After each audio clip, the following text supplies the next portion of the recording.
Oh, you know what I love? Sports. Love sports. Sports. When It comes to Texas A&M. Where are you getting this information? Let me tell you. Welcome to TexAgs. I need to talk a little sports with you, Ags. David Nuño here with TexAgs Radio. Billy Liucci here on TexAgs Radio. Olin, Buchanan. We will develop men, we will graduate players, and we will win championships on the field. The best way for us to win is to do it together. Do you realize everybody knows who you are right now? I think we're coming into this year with a new confidence. Schools are like, we're freaking Texas A&M, man. Like, that's about as pretty a throw-catch combo as there is. I saw the safety roll, the slot fade. I knew where I needed to put the ball. You had no other option but one hand at that point. Yeah, man, 50-50 ball, I got to come down with it. You know, if I'm betting on anybody, it's the Aggies.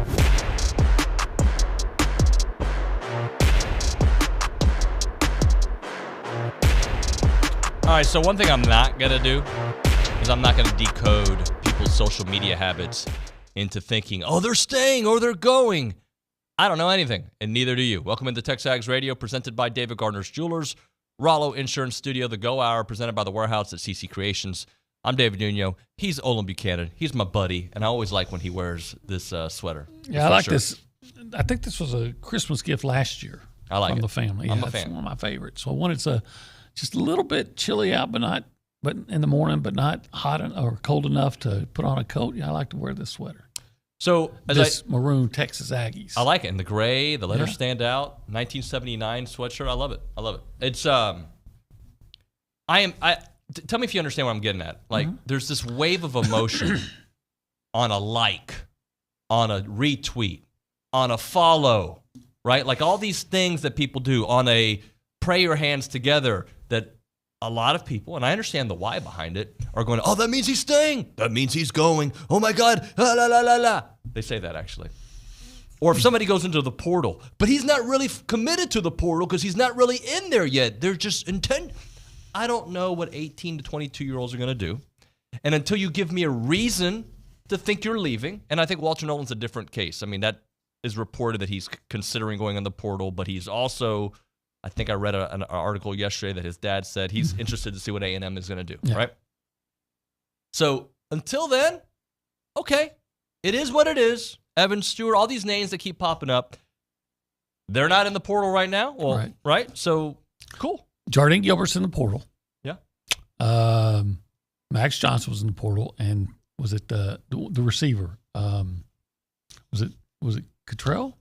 Raven Cottrell, yes. So to my knowledge, those are the guys that are in the portal. Are we forgetting somebody? Luke? Now, is there a fourth?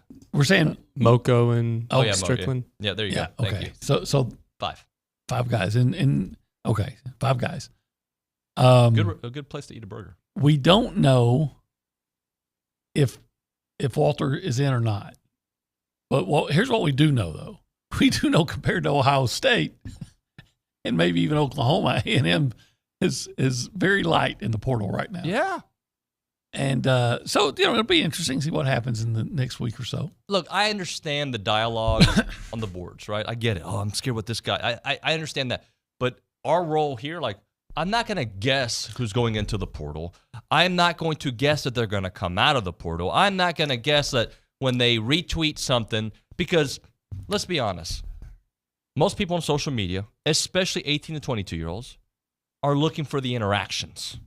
I suppose that's true. I think. But I understand, especially this year, why there's so much angst and why all the fans, the true hardcore fans are following it and reacting, because I still believe, maybe erroneously, but I still believe that if you maintain the nucleus, and I'm talking about the vast majority of players from that roster, you have a potentially championship caliber roster. Now with new coaching and a new offense that has promised to be more updated, I think you still have great opportunities next year if you have the talent to match what I think is going to be much improved coaching. There are some people, though, that if you don't predict doom and gloom, you're not doing your job. Some people believe, like, Like, especially when they look back, armchair quarterback the situation. Well, you thought they were going to have a good offense, Nuño. You thought they were going to. Well, the offense was better. It still sucked when it needed to be good. I should rephrase. When it needed to be good in the key matchups in the middle of the season that determined the trajectory of the season, the offense wasn't good. Well, I think we were trying to be open-minded because we can't crawl inside Jimbo Fisher's mind and know what he's going to do.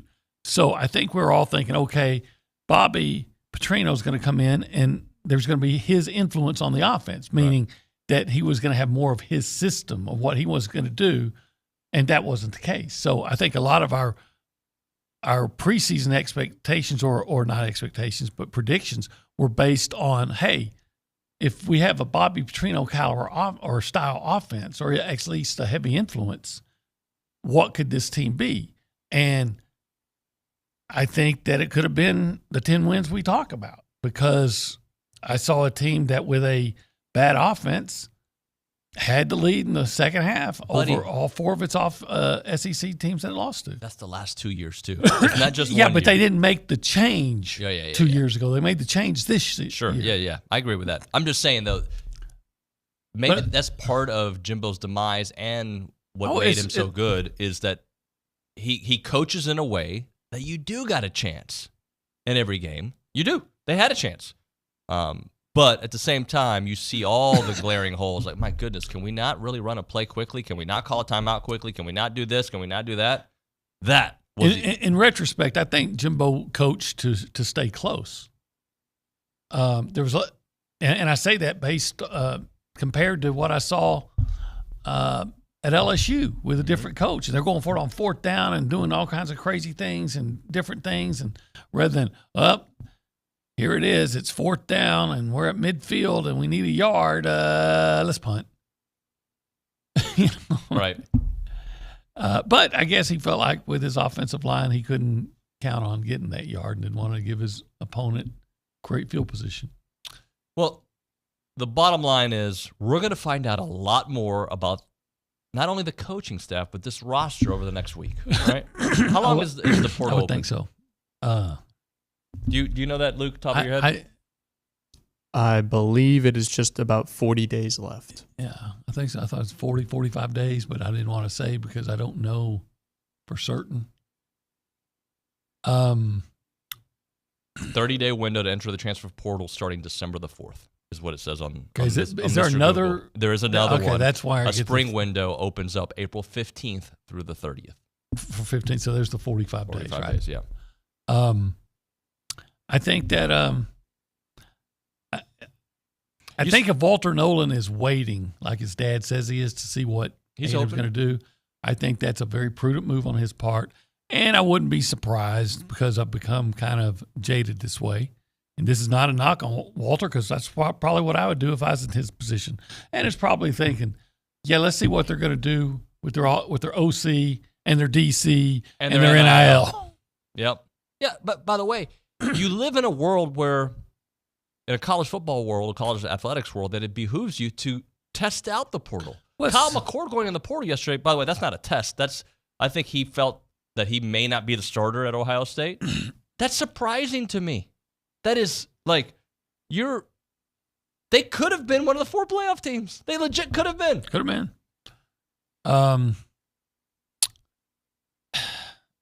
The guy was your starting quarterback for a team that went, 11-1? Mm-hmm. And they don't want him. 11-1, and I think we talked about it yesterday, that game was a close game, 6-point loss. Well, they had the ball with a chance to take the lead. They were about midfield, and in the last minute, he threw an interception. Yeah. So, interesting times. At some point throughout this hour, OB, I would like to talk to you about Mike Gundy, because I know you were able to listen in on the press conference or the teleconference yesterday, so we'll do that. Let me give you the rundown of the show. Are you interested in hearing what's going to be on the show today? I do. I am. Unfortunately, no Sherwin Williams today. She has some meetings, but she sent me Aggies in the NFL, so we'll go through that. Justin Lanham, he's going to talk a little basketball with us at 9 o'clock. Yeah, he used to work for the A&M basketball program, so he's going to come in the studio and chit-chat. Are you familiar with Jace Sternberger? I am. He's going to be on Zoom, and he, last week, got busy in the morning, maybe sleeping a little bit, but he got a little busy. He missed his slot. He has texted me. He is ready to go. We'll have Jace Sternberger at 9:35. We're going to have Joni Taylor right after that. And I know you were going to be. Go ahead. She's on a 5-6 game winning streak. She's doing pretty well. Yes, she is. Pretty well. Then at 10 o'clock, appointment viewing and listening for you. Are you familiar with Trey the Truth? No. He tells the truth a lot. A lot. He's from the rapper community, and he's an activist in Houston. He's performing at the Halal Brothers basketball game, with LSU versus Texas A&M versus Houston. There you go. So he's going to be performing between the two games. Big Houston celebrity. He's helping promote the game. So he's going to come on with us for 5 or 10 minutes. We'll chit-chat about that. And here's a big one, 10:35. Do you know who's coming at 10:35? Tell me. Just guessed. In one Billy guess. Liucci. Bam! Shazam! Shazam. We're going to have Liucci in studio. So we got that going on. So what you're saying is the truth or Liucci follows the truth? Liucci That's what he does in his job. And he's always following the truth. He reports the truth. Yep. Hey, if you want to be part of the conversation, you can do it multiple ways. 979-693-1150 is our phone number, 979-693-1150. You can call us on the Brian Foley Law hotline, or you can text us at that same number, 979-693-1150. Let's go behind the glass and say hi to Nick Savage. Nick, good morning, buddy. Howdy, good morning, y'all. How are you? I'm great. How are y'all? Good. A little tired today. I went, if you're actually asking, like you want an answer. Yeah, we were in Houston last night till about 10:40, so I didn't get home till 9:40. Yeah, and we got home. Yeah, the boys had a thing in Houston yesterday, so I didn't get home till late. Your kids play soccer more than like Major League Baseball players play baseball games. It's crazy, but yeah, and they're just busy. I have 4, so there's always something going on. They're ballers, right? Yeah, shot callers. Yeah, Impalas. Okay. So I'm having a lot of back pain, and the wife last night says, "Here, I'm going to give you something that's going to help you with your back pain." And her purse is like a pharmacy. Okay. I would be, if I didn't know better, I'd think she was a certified pharmacist. Right. So, I trust her. I don't think she's trying to poison me or anything. So she gives me a pill, and the next thing I know, it's 6 o'clock this morning. Oh, that's the best. You slept through it? You didn't go to the bathroom? No, nothing. And this is like, I go to sleep like 8 o'clock, 8:30, and I wake up at 6. That's back still hurts. But you feel good this morning? Well, I feel rested. There you go. Yeah. Nick, how does that feel about your conversation? That's where we went. I'm curious. Because you asked how we were doing. Okay. See? That's why I wanted to know where Here's a question for the YouTubers, the texters. How often when people ask, how you doing, man, are you really expecting an answer? Or you just want to say it because that's what you're supposed to say? Yeah, because that's just a greeting. That's a Southern greeting. Yeah. Were you expecting an answer? Not that in depth. No, but so you didn't really care when you asked? No, I didn't expect it, but of course I care. Did you care? No, I don't think so. I don't think so either. Go ahead, Nick. Well, I guess I'm just curious to see how the assistant coaching searches, pan out, because I know yesterday's focus was mostly what you were just talking about, David, all the social media stuff going around. But, I mean, there's still coaching searches out there, and it's going to be really interesting to see how Elko fills out his staff. So I'm kind of I'm hanging on for every little tidbit just like everyone else. So hopefully we can get some of that today, maybe. I'm willing to bet Mike Elko already knows who his OC and DC are. I'm at me personally. I'm getting text a lot by people who are like, hey, you're holding out on the news. What do you really know? And I'm like, bro, I'm not going to share that with you. But I know you know something. What do you know? I don't know, but I agree with you that he's got a pretty good understanding of who it could be. I don't know if they've got an agreement in place or anything like that, but he's probably got 1 or 2 guys that this is who I identify, and let's get the timing and the paperwork done. Right. Contracts, maybe somebody's still, going to be playing. I don't know, but I bet he's got a pretty good, if he hadn't already reached an agreement in principle with a couple of guys, I bet he's got a pretty good idea that the wheels are in motion. Let me put it that way. Let's go back to the Angry Elephant News and Social Center. Luke Evangelist has spoken. By the way, Aggies gather at the Angry Elephant. The Angry Evangelist. The Angry Evangelist. Hello, sir. What's there to be angry about? It's just a good day. Actually, I did hear a report about offensive coordinator and defensive coordinator. Apparently, Ryan Brauninger is about to be announced as the offensive coordinator for the bowl game, and David Sandhop will be calling plays on defense for the bowl game. So what do you like our chances to be? Well, first of all, I've always thought of Brauninger as being offensive. And then he's more of an offensive line coach. I just think he's more offensive. And then, Sanhoff's quite frankly, he's often defensive. So this is a good point. Good point. We've got some defensive people in this building. Yeah. Yeah. Good to see you. Yes, we do. And I'm probably as offensive as anybody could be. I'm not going to say it. I will. I'll own it. Luke? What else you got, Luke? He's agreeing. Yeah. Well, I've actually got some real news for you. A&M women's basketball. You just talked about Joni Taylor. They're 7-1, and they've already matched their regular season win total from last year just through 8 games. And they've got a chance to eclipse that tomorrow in Reed at 11 a.m. So if you're unemployed or if you're a student that doesn't have a final, you have to be in Reed. That's mandatory. And then you might as well stay there because A&M men's basketball plays DePaul at 8 p.m. So come hang out with me. I'll be at Reed the entire day.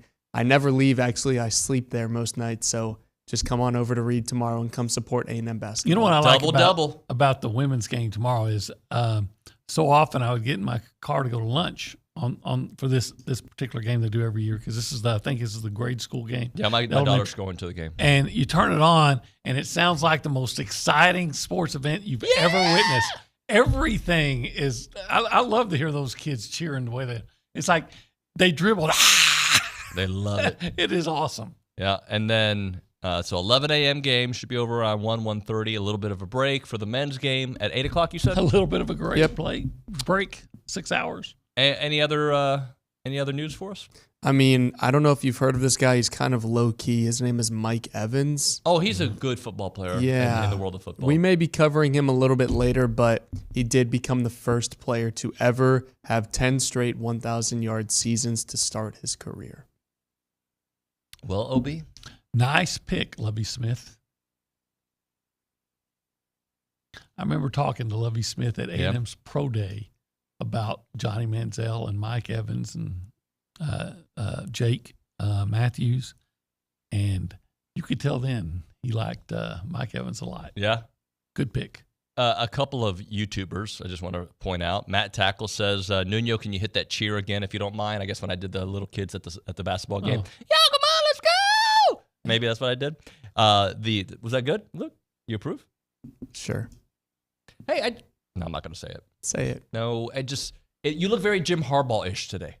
That's all I'm saying. Thank you. No, it's not because of the blue, on. the khakis and the yeah. It's not a shot. I'm just there's Jim Harbaugh. I actually did dress up as him for Halloween one year. Did you? Yeah. Yeah, you guys look alike.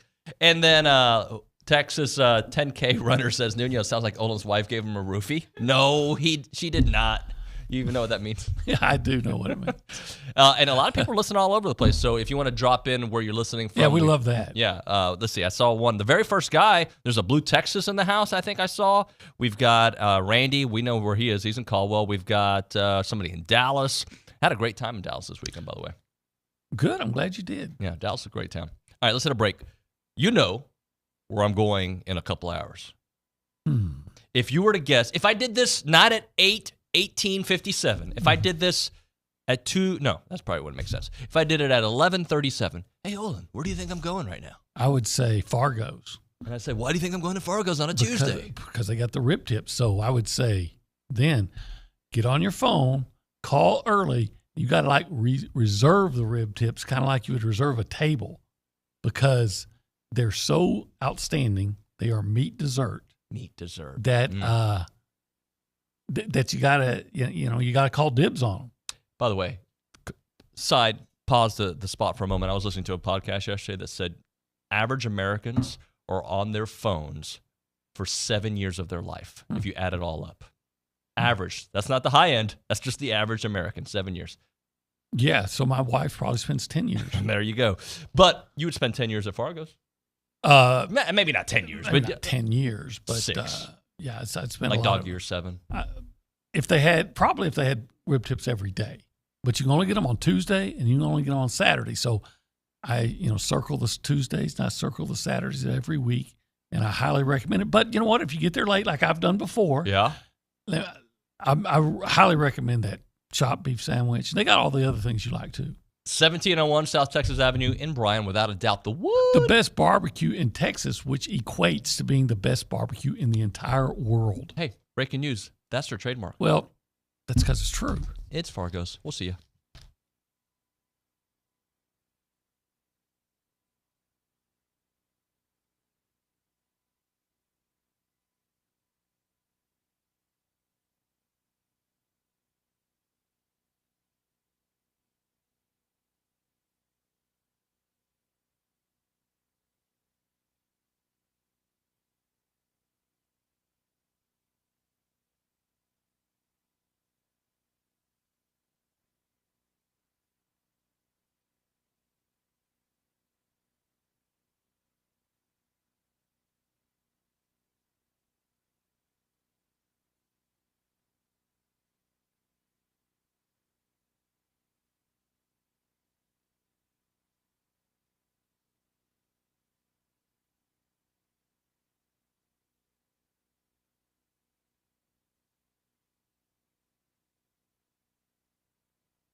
So we got Boyd, Texas listening. Oh, yeah, Boyd. Lufkin in the house. Oh, Lufkin. Georgetown.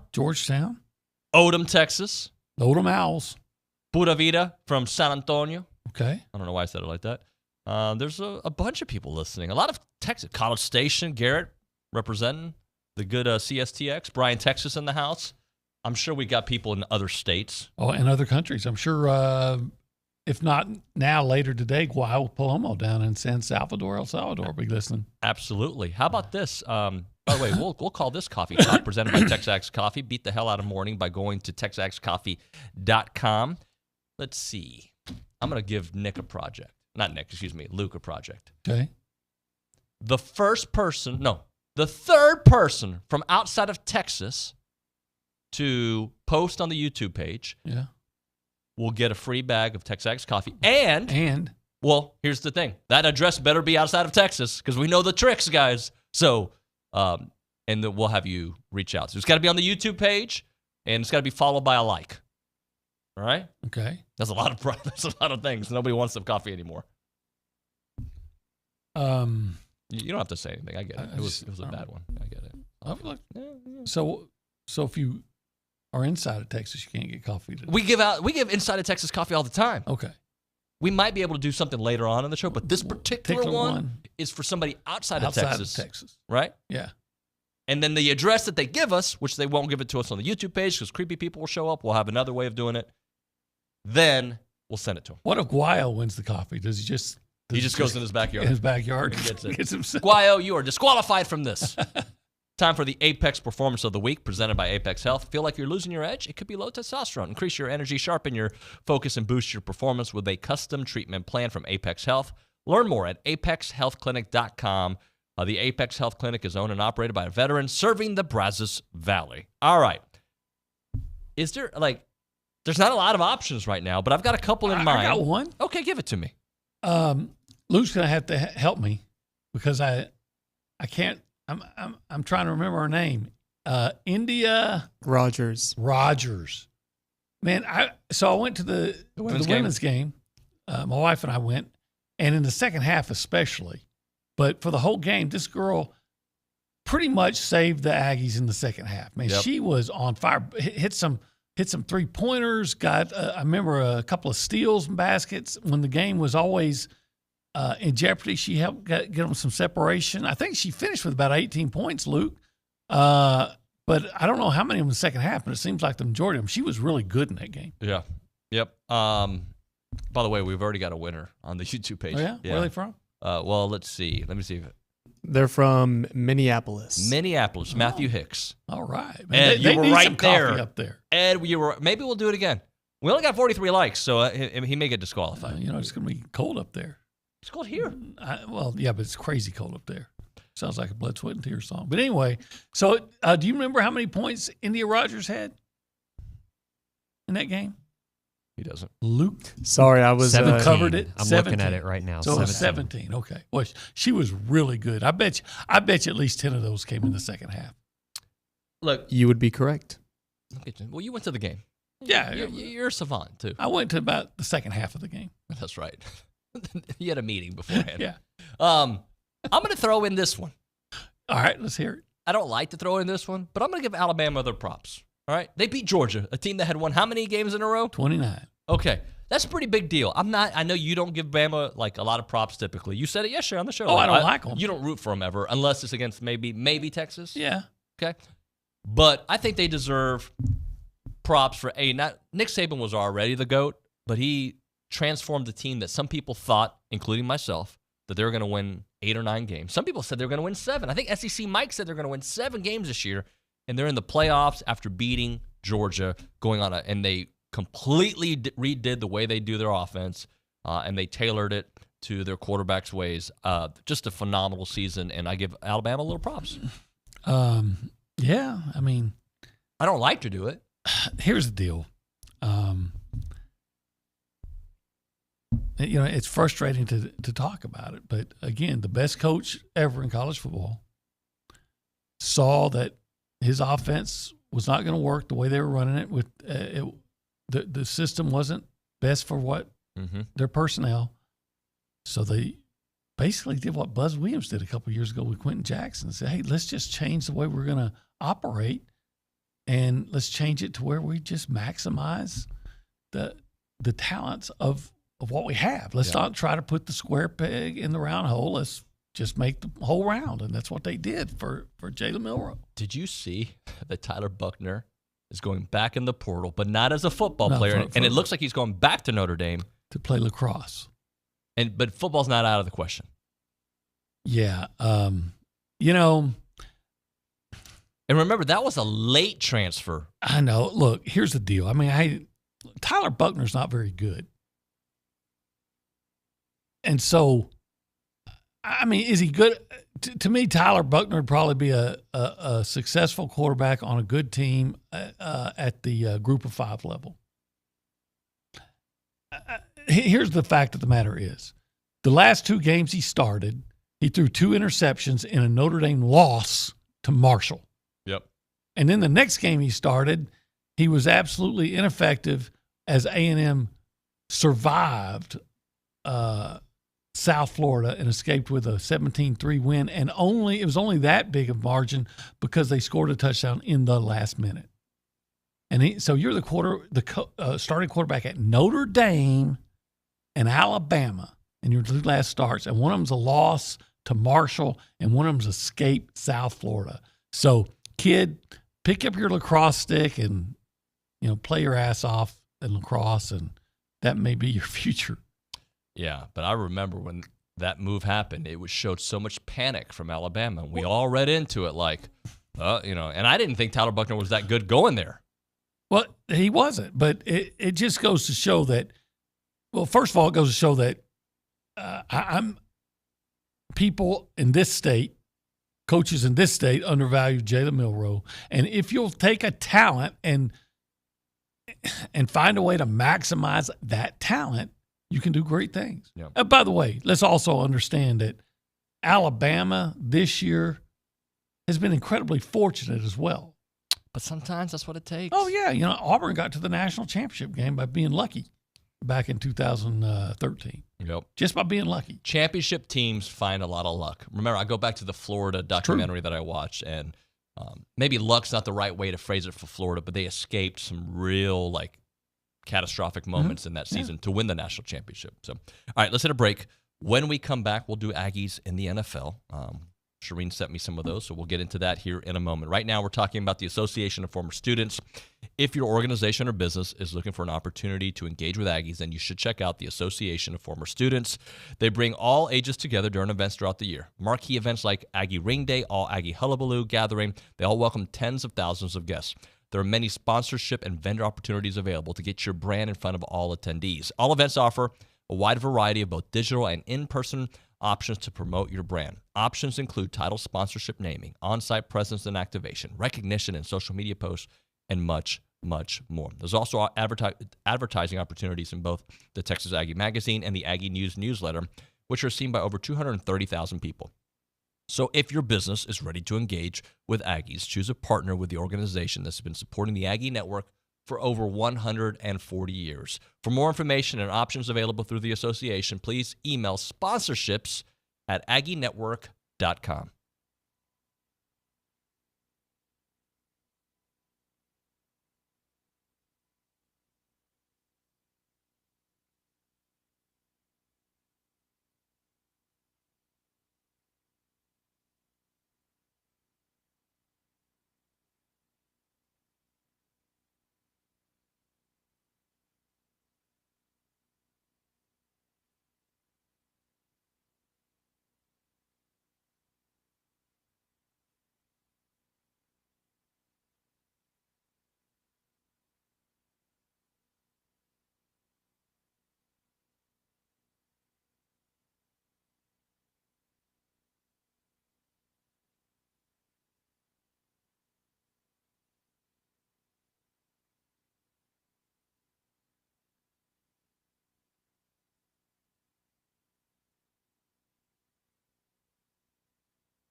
We're back, TexAgs Radio, presented by David Gardner's Jewelers, Rollo Insurance Studio. Go Hour, presented by The Warehouse at CC Creations. Maroon never looks so good with Maroon U. I do want to read this tweet that came my way from Texas Bet 21 MB. She has a screenshot of SEC Mike's tweet from a year ago today, okay? She goes, Nuño, or David Nuño, for comparison, this is last year's portal on December the 5th, 2022. My unofficial count of SEC players to hit the transfer portal during the first day so far, broken down by team. Florida 15, Texas A&M 15, Arkansas 13, Alabama 12, Ole Miss 9, blah, blah, blah. A lot of SEC teams there. So, and how many did we say it was? 6, Luke, is that right? We came up with 6. Correct. 6. So, look, it doesn't mean anything, though. It's a month. People can change their minds. By the way, I went back and I looked up the stats where they could be looked up on all the A&M players that left. That transferred, because there's like 30, right? Haynes King had a nice year. Yeah. There's maybe 1 or 2 others, but for the most part, A&M didn't lose anything. Yeah.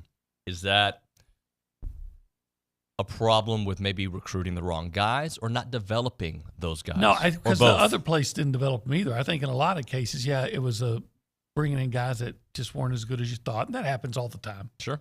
And then another part, it's just on the individual. Yeah. Let's do a little Aggies in the NFL. Let's do. Shireen Williams sent us a list, and Luke Evangelist is going to do his best impersonation of Shireen Williams from Pro Football Talk. Actually, don't do a voice. Just be yourself. Yeah, I feel like I would get in trouble doing that. But number one, how should we do this? Should we go honorable mention up to 1 or 1 to honorable mention? I think she usually does reverse order, right? Yeah. Yeah, I think she does reverse order. And then I think she does the honorable mention after. But why don't you start with the honorable mention? Okay, yeah. So it's going to go to Braden Mann, our man, a good man and even a great man, who had 3 punts for an average of 50.7 yards, and all 3 were inside the 20. I always root for Braden Mann. Yeah. I hope Braden Mann, especially this week, I hope he plays significant minutes. I do too. Significant plays. Yeah, I like Braden. I hope he gets on the field 15 times. Because they're playing your Cowboys. Yes, that means he'll be punting a lot. Yeah. I know how you operate. What else, Luke? Number 3 is going to be Jalen Jones, who had 7 tackles and a pass breakup, and he's currently having the best season for any rookie DB in the NFL, and he was drafted in the 7th round. Good for him. Yeah. There was he almost didn't get drafted. Almost didn't. And this guy is doing big things. I'm glad he is. He's a nice kid. And is he the one with the A&M logo tattooed on his on his calf? Yeah. He was such a great interview, such a good kid. I really enjoyed getting to know him a little bit last year when he was doing the interviews with us on Stacked. By the way, I did not watch Monday Night Football, but I understand that Trevor Lawrence, he not only is he injured, but I guess he had to walk off the field on his own power. Do you have any information on that, Luke? I do not, but I could get some for you. Yeah, find out. I believe he got so injured that he's done for the year. Is that, really? Was that Texans? Was that a fake tweet There's or a real tweet? I hope I'm not making something up. I'm pretty sure I read that this morning when I woke up.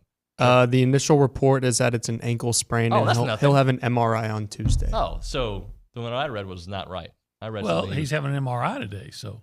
Yeah. Let's see what happens. Oh, the New York Post has put Trevor Lawrence suffers brutal injury after lineman steps on him. Brutal. Okay. Texans, baby. Texans, opportunity knocking. Let's go. I mean, I want Devon A-Chain to win Rookie of the Year. I don't know if he No, I think CJ? I think CJ's got it down. Yeah, he's having a phenomenal year. They're talking about him as MVP. Yeah. What else? Luke's like, when do I get to go back to this this list? Yeah, I just want to do another Shireen impression. Number 2 is Jake Matthews. Yeah. He's played 156 consecutive games, breaking center Jeff Van Note's franchise record for consecutive starts. I was about to say that is noteworthy. Noteworthy. I beat you to it, didn't I? Yeah, you did. You always beat me to it. We had him on the show before the season. I think it was right before the season started. Just a good guy. Very good guy. Great player, obviously. Good ambassador. I love that dude. He'd have a Super Bowl ring if his offensive coordinator hadn't been an idiot. I was there. Luke? And finally, number 1, no surprise, the 1K man, Mike Evans. 10 consecutive seasons of 1,000 yards or more to start his NFL career. Only Jerry Rice has more in a row with 11 and more total with 14. And there's the thought that this could be his last season in Tampa. Yeah. that I guess he's a free agent. He may go to Kansas City. Go somewhere with a good quarterback. Go to the Imagine Dallas what Cowboys. he might do. He would be great with the Cowboys. He's exactly what they need to you know what? supplement their offense. I think he'd be great with the Texans. Anybody with a really good quarterback. Yeah, he'd be great. He would be awesome. Hey, and I think you had somebody you wanted to throw in there. Is that right, Luke? Yeah, I wanted to do a little Aggies on my fantasy football team because I know everybody cares about that. I actually had Devon A-Chain and Mike Evans on my team, and they outscored the other 7 players on my team. And that's because Devon A-Chain had 100 total yards, over 100 total yards, 73 receiving and 73 rushing and 30 receiving, and he also added 2 touchdowns in his first game back from injury. When he's on the field, man, he produces. Would he be a first-round pick if they redid the draft today? Probably. Remember, I was always saying you should take that guy. It's the kind of guy that you say, wow, Tyreek Hill, would you take him with a first-round pick now? Well, yeah. But at the very least, he should have been a second-round pick. I was confounded with my beloved Cowboys for not taking him. And I still don't understand. I do. Let me rephrase this. I do understand, but I don't. Was it which game was it that he was cooking, but they kept on giving the ball to Spiller? Was it the LSU game? Ole Miss. Ole Miss. That Ole Miss game they lost. Yeah. They kept going with Spiller, and he had he got stopped for a safety because he kind of danced in the end zone a little bit. And then in the second half, they were going with A-Chain, and he had a huge second half. But I think you're talking about LSU there at the end. When they couldn't convert on 3rd and 4th and 2 and whatever. Yeah. You had that guy use him. I'm still. I will be on my deathbed saying, why didn't they use Spiller in some fashion on that last play against Alabama? I'm not Spiller, A-Chain. You had the best player on the field, and he doesn't even factor in as a decoy. Nothing. Hey, do you remember who I thought should have won the Heisman, or who you thought should have won the Heisman last year? I remember you were campaigning, and I agreed, but you were on him first for Hendon Hooker. And the reason he didn't get invited to New York was because he was injured. He got hurt, right? But that doesn't mean that. So that erased everything he did up until that injury? So this year, Jordan Travis, if he doesn't get injured, is that team in the playoffs? Yes. Does that not make him Heisman worthy? Yeah.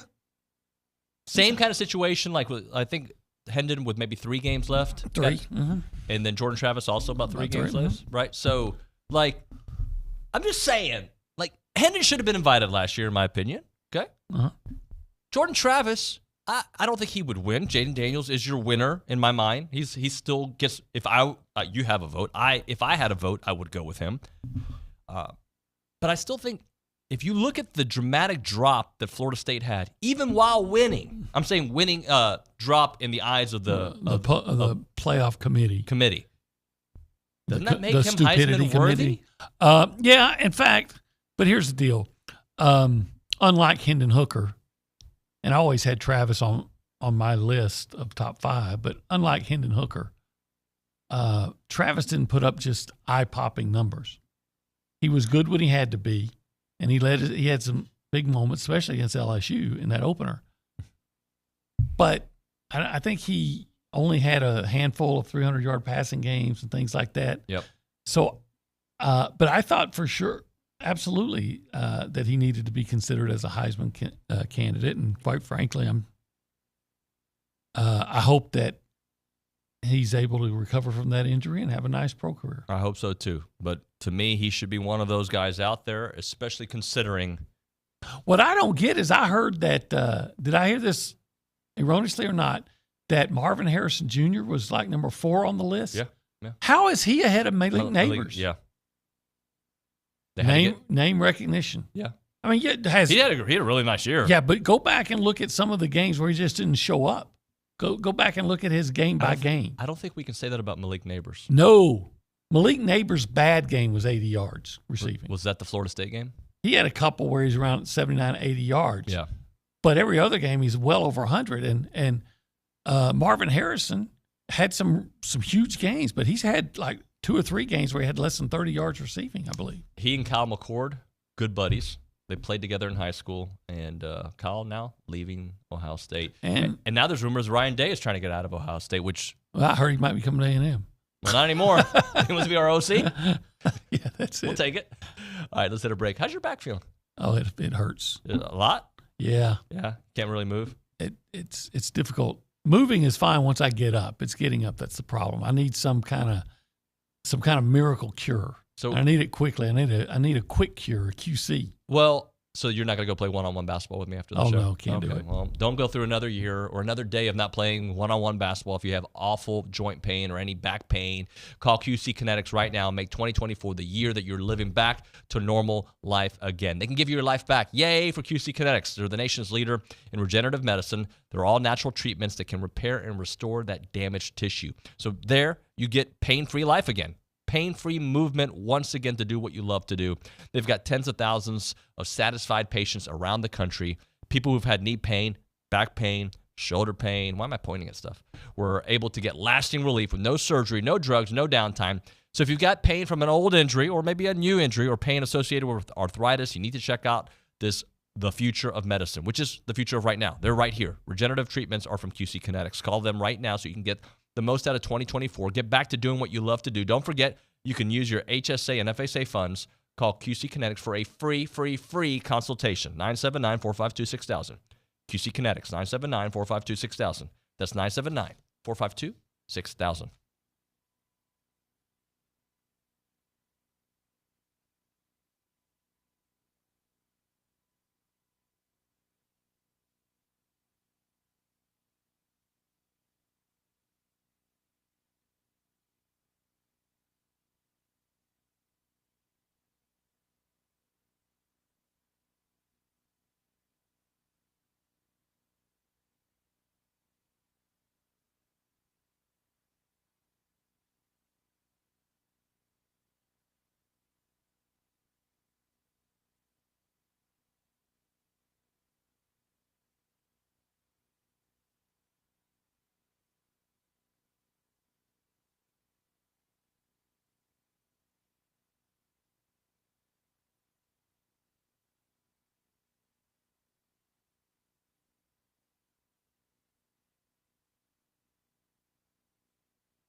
A lot of you are asking for the lowdown. I see the text 979-693-1150 on Walter Nolan and Evan Stewart. We started off the show. We're not speculating. Billy will be with us at 10:30. We'll see how much he can get into on that. But again, we don't know what kids are thinking. We just can read their thoughts on social media and I guess make assessments from that. All right, the number here, 979-693-1150. We will read some text in a moment. But, OB, you were able to listen to Mike Gundy yesterday. And one of the things that I read your column struck me was he's not the only coach in college football dealing with this, but he doesn't know who he's playing and who's going to play for him. Right. It's a weird place. And it is. If you're not in the playoff, you don't know who your team's going to be. He said by maybe next week you'll know. The portal just opened, so guys are going to enter the portal. Yep. Then you got to wonder who might opt out. And I was looking at their depth chart for the game against the Big 12 championship game against Texas. Almost I counted 17 of the starters listed were either seniors or juniors. All draft eligible. Now, not everybody's going to go into the NFL draft, but you just wonder how many guys are going to opt out, and that's for everybody. I go back to that, and that's not even the really obscure bowls like the Texas Bowl. I went back and looked at the Cotton Bowl, right, from a couple of years ago when Oklahoma played Florida, and Florida didn't have its two leading, maybe top 3 receivers and top running back, and of course, they lost. So it's just a weird place in college football now. It's like, again, if you're not in the playoff, and fortunately it'll be a 12-team playoff next year, there's not a lot of motivation for guys to come back. And I think that's sad because it used to be, we talked about it yesterday, it used to be, hey, I'm going to play for my team, my school, my teammates. But now there's just so much money involved and things like that, and agents are whispering in kids' ears, and now they're going to say, hey, where am I going? Am I even going to be here next year because I can transfer? That, you know what? Who I don't get. I don't get gamblers that Vegas opens up a line on some of these games. Like, why would you open a line now? Yeah, because people will bet. Yeah, but why would you bet when you don't even know who's going to be playing? Did I see? And Luke, you're the gambler here.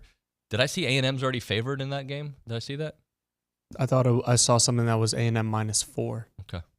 But what if Ollie Gordon decides to enter the transfer portal, which is possible? People are saying on I don't know what's going to happen. Yeah, who knows? But what if he does? Yeah. And that's their best player, without a doubt. So, but again, who knows what's going to happen between now and that game, even now and next week. Right. So, that's pretty bizarre. Yeah. It's really strange. You get into the maybe, and I've disagreed with it, but maybe to the point if you're not in the playoff or a major bowl game, should the game even be a bowl game even be put on your win-loss record? I like the way you think. I like it. But I mean, it will be, but should it? I guess technically, it's still your team, even if your players, think of it as injuries. Remember my horrible idea? Last year. Let's play the bowl games at the beginning of the year? Yeah, you hated that one. But I think the players would want to play in it more at the beginning of the year. Well, and like now the way these bowl games are set up, it's not the same team anyway. Well, isn't that like a lot of early season games or neutral site games at big places anyway? So you kind of have that. But now you rebrand it. I think it'll be different next year. It's a terrible idea, I know. It won't be as dramatic next year when you have 12 teams in the playoff. No, but then because if there's a championship to play for, then guys will show up for that. Saw Jalen Catalon went into the portal as well for Texas. Not going to stick it out. Yeah, he didn't play much this year. So, all right, Olin, great job, buddy. Appreciate you. Always good to be here. When we come back on TexAgs Radio, we're going to do a little Aggie basketball chat with Justin Lanham. After that, we're going to have Jace Sternberger. He's going to be joining us on the Brian Foley Law Hotline. After that, Joni Taylor. And after that, Trade the Truth. And then Billy Liucci will tell the truth to close out the show. A lot of that. We'll get to your text messages at 979-693-1150. You are listening to TexAgs Radio, presented by David Gardner's Jewelers here in the Rollo Insurance Studio.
We are back, TexAgs Radio. We're presented by David Gardner's Jewelers.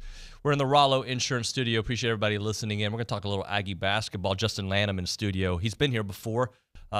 Help me reintroduce you to the audience. Not only did you work across the street, not only have you coached all around the state of Texas, and have you coached beyond Texas? Just Texas. Just Texas. Just Texas. You're good friends with Brandon Leone. We won't take that, we won't hurt your time here. But just kind of give us the quick, I know you did it before, the quick synopsis of your background. Yeah, so coached kind of like you said all over the place. Started here with as a student assistant with the basketball team here, 2012, 2014. That was a great experience. And then after that, went into the high school realm, went that route. And so I was an assistant at a couple different stops, Azle, the Woodlands, J.J. Pierce, Denton Braswell, and then was a head basketball coach at Iowa Park just outside of Wichita Falls, and then most recently in Montgomery Lake Creek. And so kind of had a bunch of different stops. Yeah. Let's start off with some Aggie hoops. Well, we're going to stay on Aggie hoops, but just this part of the year, we knew it was going to be difficult. Are they above, behind schedule? What is your assessment of what you've seen so far with what's still ahead? Yeah, 6-2. Obviously, some of these tournament games, we didn't know who we were going to be playing in the tournament. We know what the field was, but we didn't know who we were going to be playing. And so, obviously, seeing what Florida Atlantic did last year and then what Florida Atlantic has done this year, that's not a bad loss, right? If you're going to lose to somebody, you probably want to lose to a team like Florida Atlantic. And so, the Virginia one and the Florida Atlantic one, they still sting, though, because what Virginia was able to do to us, I just didn't like it. I think Buzz alluded to it on his post-game conference after the game, but he talked about how Virginia, if they play in Egypt or wherever they play, they're going to be Virginia, and they're going to do what they do, and that's what we saw. Virginia did exactly what they're going to do. They're going to slow you down. It's going to be a low-possession game. And not that A&M plays with a ton of possessions every game, but they slowed us down, and they just did some stuff against us that was just kind of tough to watch. And maybe you can attribute that to Boots being out and not having him. But I just didn't love that game. The Florida Atlantic game had a totally different feel, though. And so you lose two of those games. The Florida Atlantic, you felt like you're battling, you're back and forth, but Virginia just felt like they just beat us, and I didn't like that. So how do you combat that, considering it's usually A&M who plays their style? They assert their will on teams. Absolutely. And teams have to adjust to what A&M does. I hadn't seen that kind of, and by the way, Virginia does that to everybody. So, and you're not going to take on a team like Virginia, I don't think. No. Yeah. The thing that A&M has done really well, obviously, is what they do on the offensive glass. To be a really good basketball team, you've got to find that little edge. Virginia has found that in their defense, what they do defensively, how they slow the game down. That's just one example. Yep. You could make plenty of examples across the country. But what A&M is doing this year on the offensive glass is phenomenal, and that's got to continue. But with that, okay, we're really good offensively on the glass. We rebound the ball better than just about anybody in the country. Offensively, we are the best in the country rebounding. But we got to shoot the ball consistently. I don't care who you are. I don't care what team it is. If you shoot 11, 13% from the three-point, it's just you're not going to win many games. And so to me, you've got to package, okay, we're crashing the glass. We're doing stuff decent defensively. Can we shoot the ball? And I think, I don't know if you remember, but last May, whenever I was here, you asked me that, like, what are they missing? And I just said they need somebody that can consistently knock down the three. And I just still don't feel like we found that yet. So last year, shooting was better. Sure. Right? Well, again, very small sample size. What do you think the shooting was? Why? Is it here, I'll actually combine it with this. Is it the fact, it's probably not, but the fact that Wade doesn't have a Robin to his Batman right now that Boots isn't there isn't another guard to take pressure off of Wade, and all the pressure is coming to him regardless. That's right. Yeah. Obviously, you can definitely, like I said, attribute some of that for the Virginia game. They're used to playing with each other. Guys are getting more minutes. I mean, you're missing out on probably 26 minutes that Boots probably gives you 30 minutes a game, maybe. I don't know what he's averaging right now, but so obviously that's a ton of minutes to make up. So yes, I attribute that. One thing that's tough to watch sometimes is I don't feel like we're getting clean looks. Like you watch some of these other teams and they're getting, especially against us, we give up a lot of threes defensively, but they seem to be getting more open looks than we do. I feel like every three that we shoot is contested, and I don't love that, especially Wade. Wade is I feel like his shots are always contested. I feel like we got to find a way to free him up. Like if you notice when we play offense, we run a set, we run a play, and then at the end of the play, we're going to set almost every single time. It's like clockwork. We're going to set a flat ball screen at the top of the key. Wade's going to come off of it. And what's been really effective is Henry Coleman rolling to the basket or Wade getting downhill and shooting his little floater. And so off of that, hopefully we can continue to draw more attention to Henry and Wade and find these guys in the corner, but those guys have got to be able to knock it down. And if we can't, that's going to be tough to overcome. Talk to me about the lack of shooting, not necessarily in A&M, but in some programs, not all programs, but like I feel like, and Buzz doesn't strike me as this kind of coach. In fact, I know he's not this kind of coach. But you get certain types of players, and then hopefully they can shoot. As opposed to back in the day, you would have a couple specialty three-point shooters on your roster just for that. Absolutely. And you still see that across the country, right? The Reed Shepherd kid, I think that's his name at Kentucky. He can shoot it. He can fill it up. So you recruit these guys, obviously, that can shoot it, and you know what you're getting from them. You know that maybe you're going to give up something on the defensive end, but you're going to get a really high percentage three-point shooter. And so I don't know who that's going to be for us. At times this year, I've thought maybe Eli Lawrence can come in and give us that. Again, it's just a consistency thing for me. I think Hayden Hefner has the ability to do it. I think Jace can at times. Again, we got to figure out what his injury is and how long he's going to be out. But again, it just comes down to consistency. And if we can't consistently shoot it from three, that's a problem. Yeah. By the way, Hayden Hefner, I don't know if I would have believed he would have been a starter a couple years ago. Sure. Right? Sure. He's a guy that I believed deserved to be on the court, Right. but he has really made the most of his time here, hasn't he? Yeah, he has. Something that's really impressed me, especially early on this season, is his ability to get to the basket. Like, he's kind of become a little bit of a multiple threat, getting to the basket some. His pull-up game is really, really, really good. One dribble, he shot fakes, and that's something that he's going to have to continue to do is shoot the three well, because that's going to open up some of that other stuff for him, right? Now guys are closing him out hard, and he's able to drive by them and get into his one dribble pull up. So, but to your point, 100%, I don't think I would have said that he would be getting the minutes that he is this year and even last year when you looked at him his freshman year. So yeah, and I liked him his freshman year, Yep. but I just like he's a role player. Sure, absolutely. And he is still that, but he's taken a big step. Who has impressed you this year? Who's somebody you're like? And if it's Henry Coleman, which is very possible, I'm going to need a second answer as well. No, it's funny that you say that. I think the obvious and the easy answer is Henry Coleman, right? But I think Solomon Washington has impressed me a lot this year. Yeah.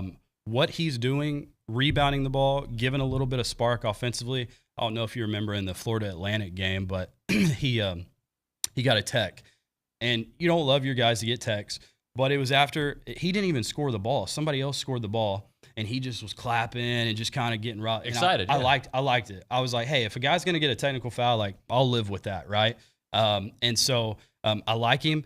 The thing that stood out to me this year, it was one play, and it was against SMU, and it's not even really that big of a deal, but it was against SMU, and we were playing defense. Solomon switches off on probably their best guard, Phelps. And Phelps, I'm just like, in my head, I was like, oh no, like he's about to take him to the hole.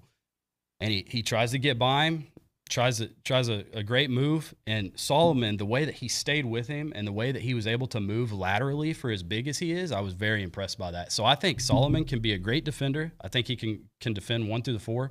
And then also too, if he can continue to crash the boards and give some offense like he has, I really have been impressed with him. I've been surprised with his three shooting sometimes. Yeah. Certain games show I'm where did this come from? 3 for 4 in one of those games. Yeah. He's one of those guys where you watch him shooting and you're like, I don't know if you should be taking that shot. And then he makes it. And, he made 3 out of 4 that one game. And so it's like, okay. You know what he reminds me of? And I mean this with respect, but like growing up when I would play basketball with football players. Yeah. Absolutely. There's a certain football player like style, and they can be very good, but there's a style. And I'm not saying because he's physical, it's just the way he moves. Yes. It's like almost football player-esque. Yeah, a little over aggressive. Like, your football player that you go out there and you're like, yeah, he's good for 3 or 4 fouls a game. Right. Like, that's kind of what you see. I love that, though. Yeah, absolutely. I think teams need that. All right, so back to Henry, because I know he was probably one of the guys you're thinking of. Sure.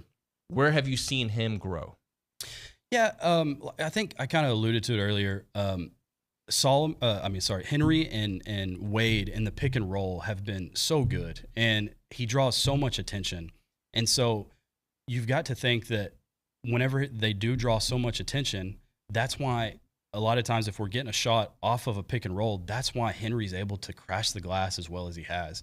It really is mind-blowing. I know you've probably talked about it on the show a lot, and a lot of people understand like what he's doing offensively is really impressive on the boards. But it's just really mind-blowing how well he is rebounding the ball. And so obviously we knew he could be a really good player coming from Duke. He didn't get a ton of minutes over there, but we knew he could be a really good player if Duke's recruiting him. And so he's just stepped up his game. And I don't even know what he's averaging points-wise this year, but he's obviously second in line to Wade and what he's averaging. Double machine. Double machine. It's crazy. So if you would have told me that, I don't know that I would have been super surprised, but just him doing it is really impressive. So 2 years ago when I first started doing this show, I remember making a comment to Logan Lee, and he laughed at me because I was like, I don't know, man, Henry and Wade, that might be the new Joseph Jones AC Law. Hey, there you go. And like, he was like, and by the way, they got a long way to get to that level, right? That's postseason success, the legends, right? Absolutely. But in a way, it is kind of like that. Yeah, absolutely. And by the way, can I give a shout out to Joseph Jones? Of what course. He's doing at Tarleton. You tell the people what's going on right now. Yeah. So Billy Gillespie's obviously out. Wish him the best, and hopefully he gets back. Recovering, right? Yeah, I think so. So, but Joseph has stepped up as the interim head coach right now, and so they got a big win against Rio Grande Valley the other night, and at Tarleton, and so it was a buzzer beater, and then they also were at a tournament and they won the tournament. They went undefeated in the tournament that they were at. So he's doing a really great job. So the pride of Normandy. Yeah, the pride of Normandy. I covered him in 2005 when I was here. So maybe Kate in the back reach out and get Joseph Jones on the show. Absolutely. I want to ask you about Bryce Lindsey, because I see a lot of parallels with Wade, but the difference is, and I'm not necessarily their game, but just freshmen, like, man, they've got a lot of potential there. The difference was Wade was thrust into action. He had to perform. They can take their time with Bryce. I don't know if there's one is better than the other, but do you see where I'm going with it? Yeah, 100%. Early on, I think it was the Texas A&M Commerce game. I saw they got Bryce a few more minutes than what he has the rest of the season, right? And obviously in a game like that. But right now he's still a little timid, which I think you see that with freshmen. I don't think that's just something where you're like, oh, why is he timid? Obviously, freshman, but I think he can really. I'm really excited about him, and I like that you're kind of making a little bit of that comparison to Wade, and I think he can be that for sure. Like I said, I've seen it a couple times. He got his pocket picked one time in the Commerce game, and so it's like I know he's a little timid. But I think there's a lot of room for growth there, and he's already a spectacular player. But I think there's a lot of room for growth. Is there a stat that jumps out at you that we need to be aware of? The last game. Well, let me start with a positive. The rebound margin, what we're beating teams by, and I think I said this earlier. A lot of teams are pretty good defensively when rebounding the ball. I think you could say that about a lot of teams. But there's not a lot of teams where you're like, man, they're really good rebounding the ball offense. And so I would love to go into a practice and see how much of an emphasis Buzz is putting on that in practice versus how much is that just the type of guys he's recruiting. Right. And they're just going after the glass because they're high character, they want to win, they're finding ways to win. And so that's the positive is the rebounding margin that we're beating teams by. The only thing I didn't love is this last game. Buzz alluded to this as well in a post-game conference.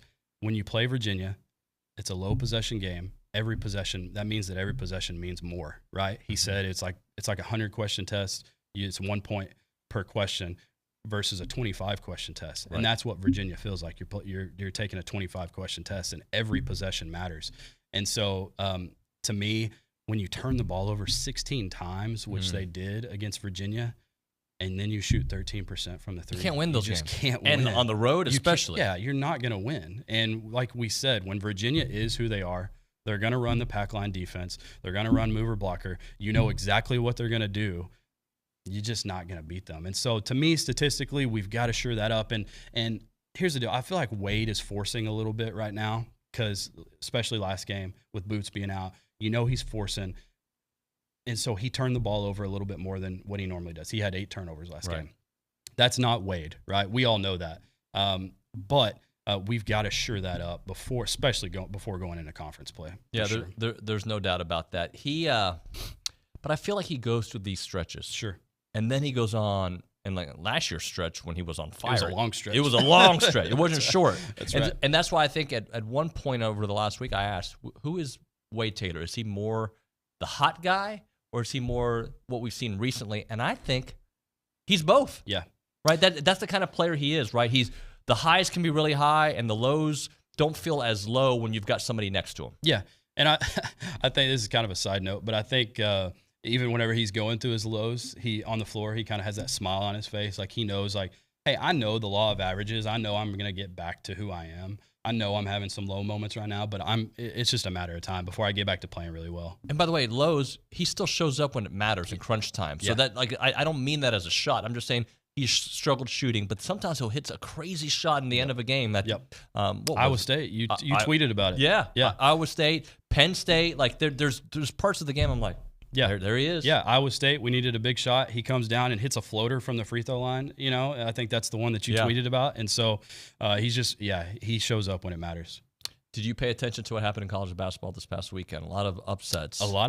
Yeah. Auburn, that was an interesting one. Auburn, Kentucky. Yeah, Wilmington got Duke, them. Right. Duke lost to Arkansas. Yeah.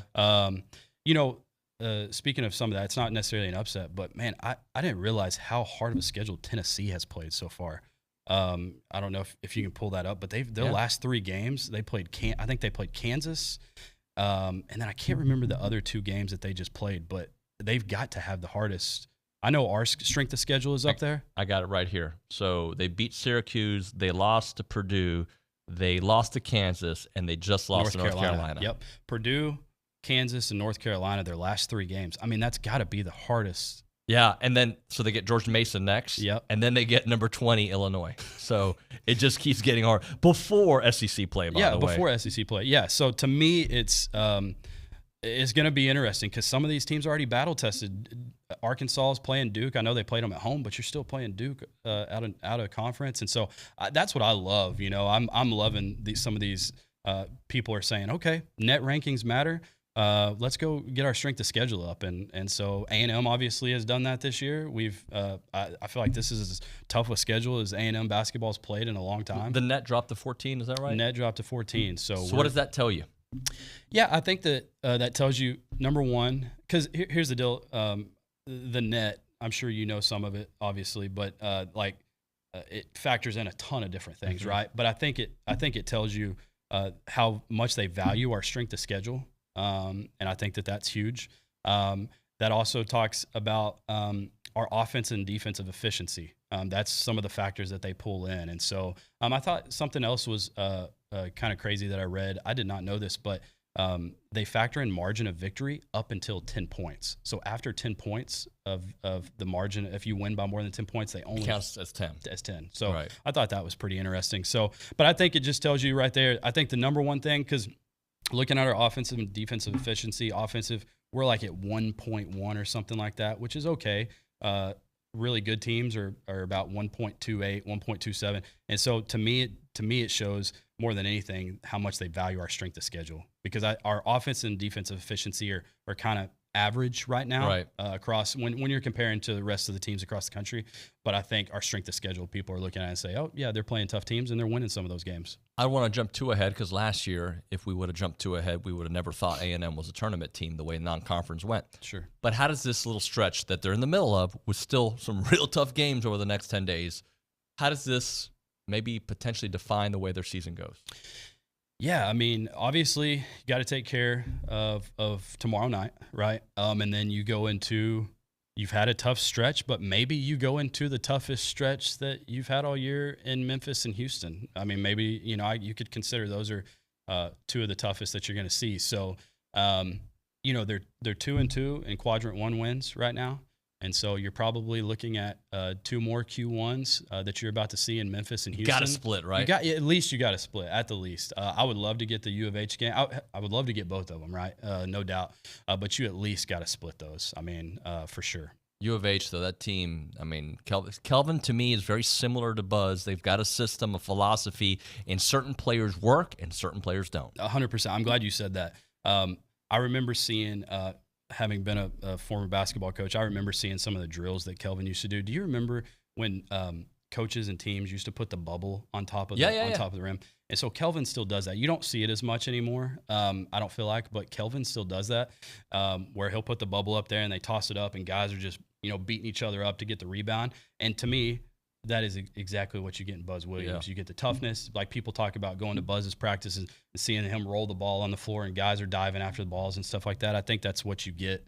And so to me, that is an exciting game for me because you're going to see two very similar type teams that are just gritty, that are going to play great defense, that are going to rebound the ball at a crazy rate. And so I'm excited about that game. It's I'll say this. I covered Kelvin for, 5-6 years. Sure. I have so much respect for him. I had an opinion of him before I got to cover him, and seeing how he is with his players it's like the way they are, they're completely different personalities, but there's something very similar to the way they love their players, and Buzz and Kelvin have that, and also what they expect on the court. Yeah, absolutely. I'm excited too to see his son eventually step into that role, because I think is it Kellen Sampson? Yeah. I'll be excited to see whenever he eventually kind of takes over there, because I'm assuming that's what's going to happen. Let's close out with this. What is the game you're most looking forward to? Is it maybe that Houston game, or is it maybe something in the SEC, Kentucky? What game really, if you had to pinpoint? Yeah, definitely the U of H game. I'm excited about just for that toughness.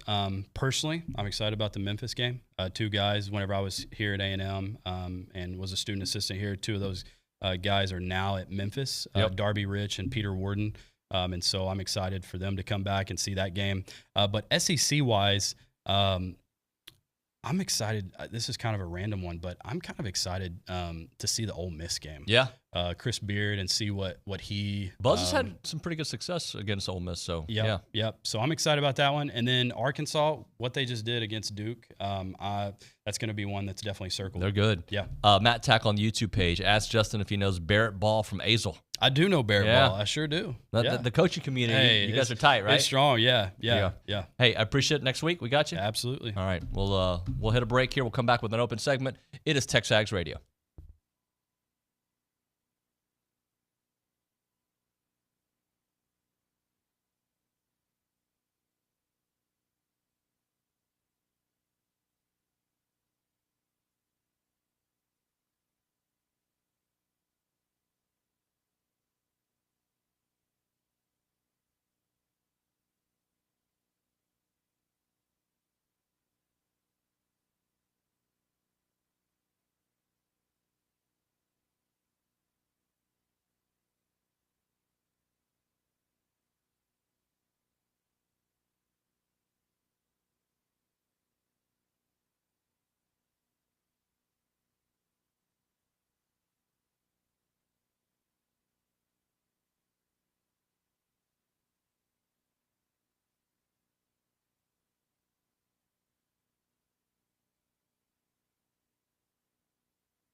How about that?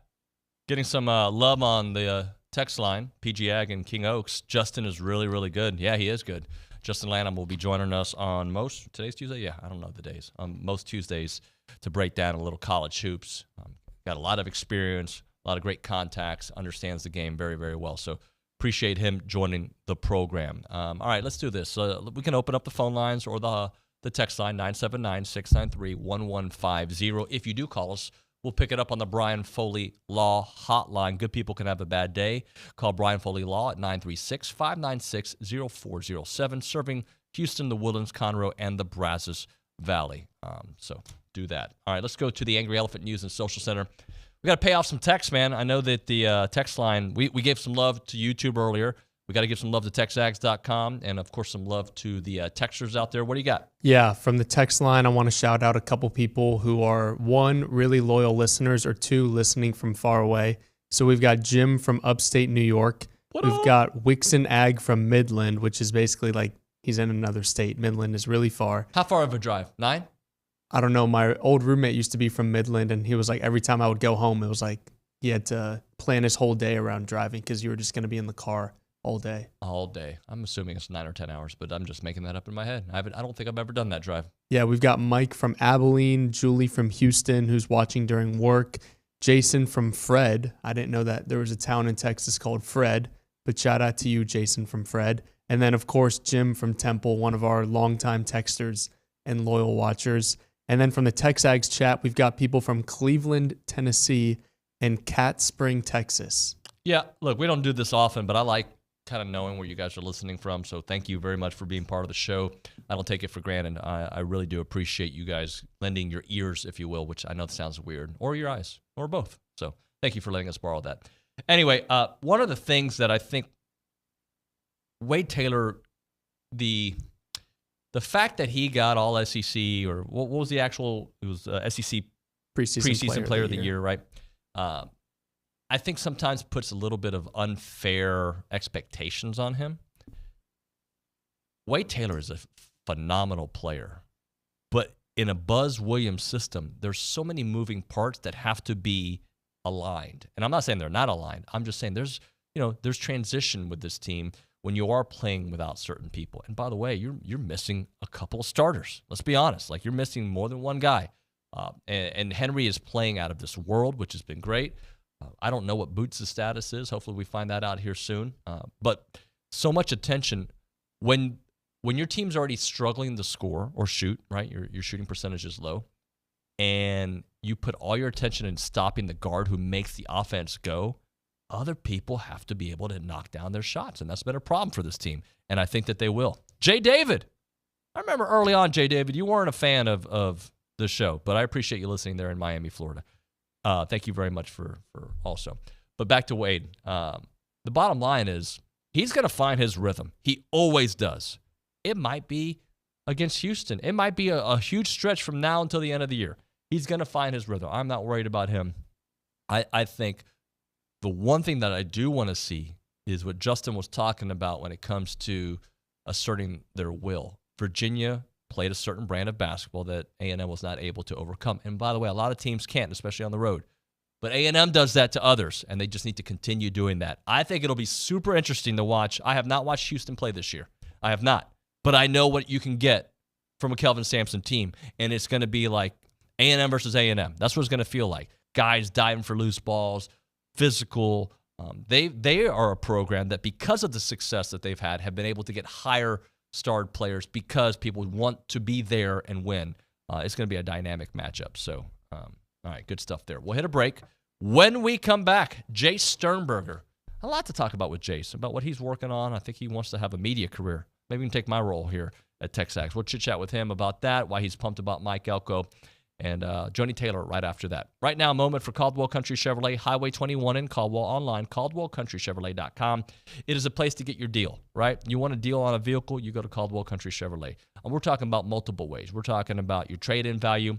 You're going to feel like, man, I'm winning. Yeah, you win when you go to Caldwell Country Chevrolet when it comes to a trade-in. Also, when you buy your vehicle, you're going to get a great price. You're going to get great customer service. The entire experience is top-notch. Good people that work out there, like really, really good people I'm telling you from experience, not just because I have to. I've been there. I've bought a vehicle from there. It is a phenomenal atmosphere. When you're trying to buy a vehicle, you want to make sure that you trust a salesperson, because I've been there in situations where you're like, this dude's just trying to sell me something. Like, listen to me. Listen to my needs. They will do that. Complimentary pickup there, by the way, for all their service customers. Great stuff there at Caldwell Country Chevrolet. About a 15-minute drive, the very edge of Bryan to the very beginnings of Caldwell. Short conversation away, but you'll see the difference when you step on the lot and do business with the good people there at Caldwell Country Chevrolet. Highway 21 in Caldwell. Online, caldwellcountrychevrolet.com.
All right, we're back. TexAgs Radio, presented by David Gardner's Jewelers, Rollo Insurance Studio. Our next guest, Aggie legend. We love this dude. He's all over social media recently. He's coming for my job. I see he wants to be a broadcaster. That's good. He'd make the show better. Jace Sternberger joining us on the Brian Foley Law Hotline. What's up, Jace? I'm good. That was a hell of an intro. Thank you. You're welcome, man. Hey, so you've always been active on social, but I feel maybe because A&M's been in this firestorm the last couple of weeks, you've been a little bit more active. Have you kind of been enjoying defending the Aggie vibes? Yeah, I'm always gonna defend my Aggies. I think they're more recent activities just because I just know I'm not on a team right now, so I have a little less of a filter. I don't really have to watch what an employer might say to me. And like I said, like you said, you mentioned already, I do eventually want to get into this field, and so that's just kind of how I want to go about things. I'm trying to not get so emotional when I do it, but some of these fans are just so funny, man. Well, they are. So you said have you ever been stopped by a team like, hey man, you got to be careful on what you tweet or what you say? Has that happened to you in your career? Not when it comes to football. Speaking football, maybe on some other things like, hey, we probably shouldn't be talking about this, or you don't need to give your opinion on that. But that was before COVID. I think COVID's changed everything on social media, just because now so many more people are being more open and just being themselves on social media now with their podcasts and all this stuff. So I think that's helped. So catch us up. Are you still hoping to play a little bit more, or are you thinking of transitioning? Still playing. I just re-signed my contract for the USFL, so I'm gonna do that again. And hope with the merger, I think it's just gonna be more exposure. And like I said, I'm gonna bulk up a little bit upper body, so I can quit hearing about Jace doesn't like to block people, and then give it one more crack at the NFL this next season. Catch me up on the merger too. Is it going to be called the USFL? Is it going to be USFL XFL? Do they even have a name yet? Do we know? Supposedly it's going to be the UFL, United Football League, but no one really knows, to be honest. The only thing I know is that NBC isn't a part of it anymore, and ABC is picking us up this year. Okay. Well, let's speak of broadcasting before we get into the Mike Elko and the future of A&M football. So you kind of see yourself doing this? You're going to start a podcast? You're going to come hang out with us at TexAgs more often? What's the plan? Right now I'm just trying to get in front of as many people as possible. I love talking sports. I've always been a sports center kid. Even as a kid, my dad would have to tell me to tone it down when talking to his friends, because I would end up stealing the conversation just because I'm rattling off stats. And so it's definitely something I would want to get into, especially college football. I really do have a passion for it. And so I don't know, whatever happens, it will happen. Well, just know you're always going to have a place here at TexAgs, so just reach out anytime, because we love to support and help you out there. Let's talk Mike Elko, because you were very outspoken. You're excited about the hire. Tell me the why. I'm always going to be positive. Anything A&M, I'm always going to find the good in it. But personally, playing with Coach Elko, and like I said, it was my only year here, and it was his first year here. And so being on the defensive side of the ball and the offensive side of the ball, we didn't talk to each other every day, but we had the mutual respect with each other, where we give each other a head nod, or always telling each other good job behind the scenes. But that was just someone I genuinely just watched from afar, and so I really have no bias, and I just watched him produce every day. And then it'd be games where offenses were struggling, and we always had that confidence that, hey, the defense is going to keep us in this. Coach Elko is going to keep us in this, especially at halftime, where we can get our stuff together. We know that the defense is going to come out second half and shut stuff down. And like I said, I was his biggest fan when he went to Duke. I told all my buddies, I'm like, watch, he's going to get that Duke program turned around. No offense to the ACC, but I'm like, his style of play is going to be dominating for that. And I mean, if Riley Leonard doesn't get hurt, who knows how far they go this year. And so, yeah, I'm a huge fan of Coach Elko, and kind of what Johnny was said, about that intimidation factor. And I think this is what the program needs. It's not your big flashy hire, but it's someone that the kids love, and the fans, they can be upset, they can whatever, but at the end of the day, we need our players happy more than anybody, because they're the ones who have to go out and do the stuff, right? So if we got a locker room of 100 kids who are ready to run through a brick wall, then I think the fans will, okay, yeah, we like this Elko guy. Well, Jason, I also think, and tell me what you think about this, depending on what happens over the next couple of weeks, this could be a very quick turnaround. Absolutely. The talent's there. I think we're one of the most talented teams, young teams, especially going to be in the SEC next year. Like I said, I really do feel like it's all about the fit. And I don't want to get my hopes, but I really just feel like Coach Elko might be that right fit. And I love a defensive-minded coach. Being with Coach Tomlin in Pittsburgh, I really had more of a different respect for defenses and how defense is going to really set the tone for a game. Because at the end of the day, if you've watched the Pittsburgh Steelers, their offenses haven't been producing the most the past 2 years, but that defense always keeps them in the games. They've always set the tone, and I just feel like you got someone with Coach Elko who can bring in all the kids from so many talented areas in Texas and Louisiana, and whatever his pipeline is going to be, I know he's going to bring the right in here, and we're going to have the perfect identity for us to be successful. What did you think of tight end play this year from A&M? Obviously, Donovan Green went down. Jake had a nice year. Max had a nice year. Theo looks like he's up and coming. Just your overall thoughts on that position. Super exciting. You know, Max, it's so funny. Me and Max actually went on our official visit together. So I feel like I've watched Max grow up from a little boy to high school to now he's engaged and he's scoring touchdowns and I think he's had a couple of crazier catches than I ever had in my time at A&M, especially that end zone one they didn't count. I was really impressed with Jake. Like I said, I was going out there to practice a couple times this year because I was thinking about, helping Coach Fisher was going to let me help get on staff and everything, just depending on what my future was going to be. And so I was really impressed with it. It's a young group. Like I said, I'm really excited to watch them just grow. Tight end is such a tough position. You can't just get thrown in there and just dominate from day one. And it's like I said, I know I had really a lot of success at A&M, but I was also my 4th year of college football. You know what I'm saying? I kind of got adjusted to things, like I acclimated, and so having a young depth in tight end, I'm very excited for them. I know how much you love Coach Fisher, so how difficult was it to see his demise at A&M as the head coach, just watching it happen, and then when it ultimately did happen? I just tried to separate it. Me, especially being in the business of football, I know nothing's ever personal.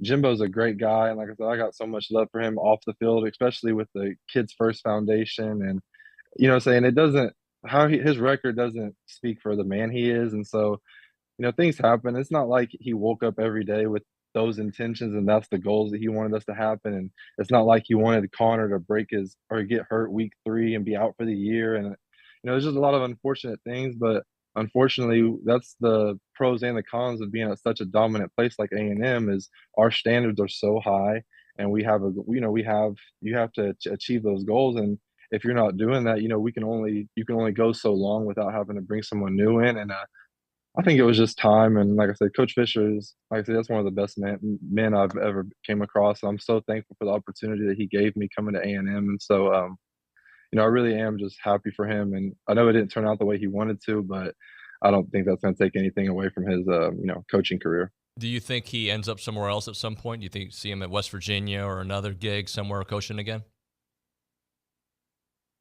I don't know. I've never been paid $76 million in a buyout. Like I don't know how much.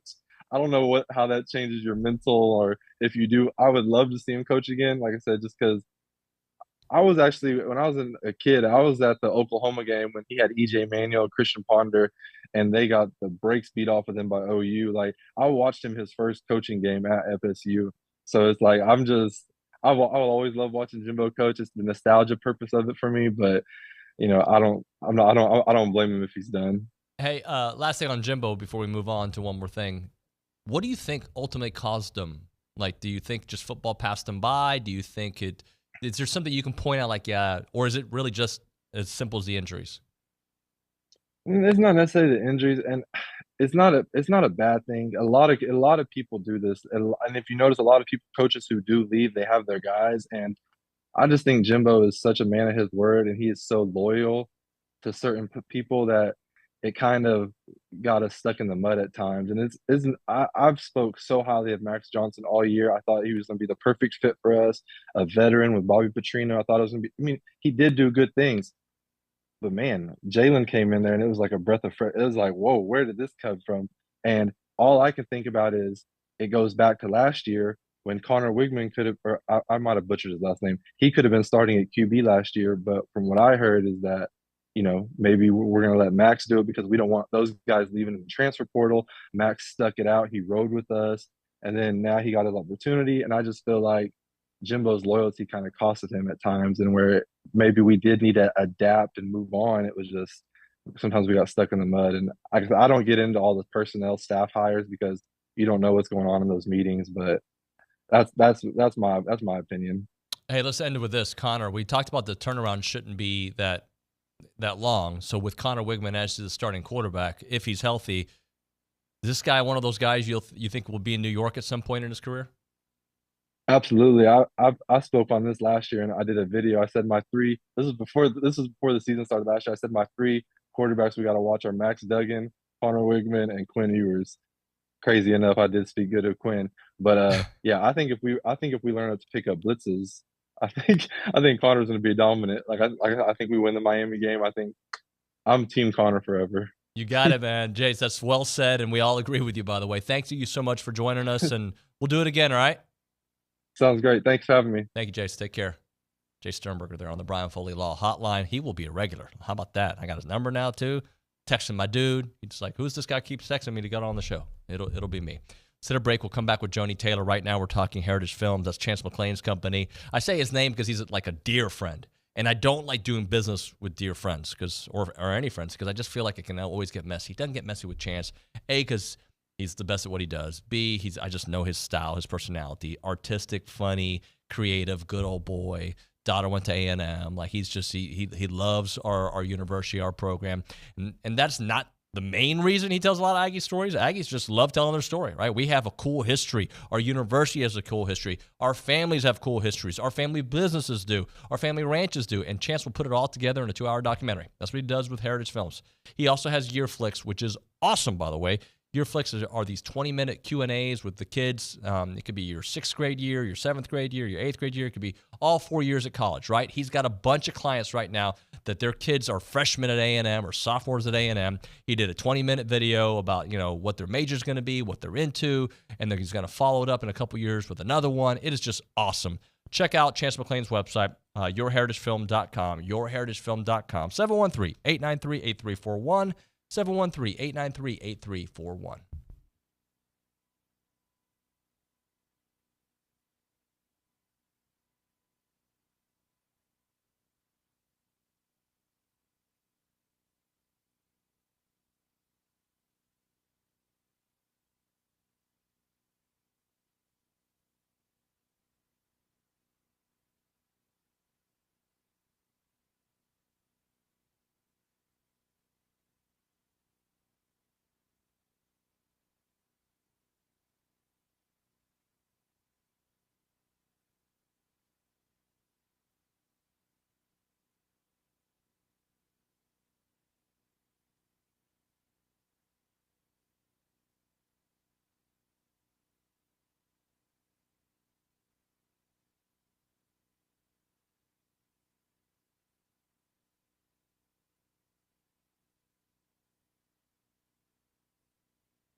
All right, let's get back to it. Aggie women's basketball 7-1. They've won 5 straight games. They beat Kansas 63-52 on Sunday afternoon. Let's go straight to the Brian Foley Law Hotline. Joni Taylor is joining us.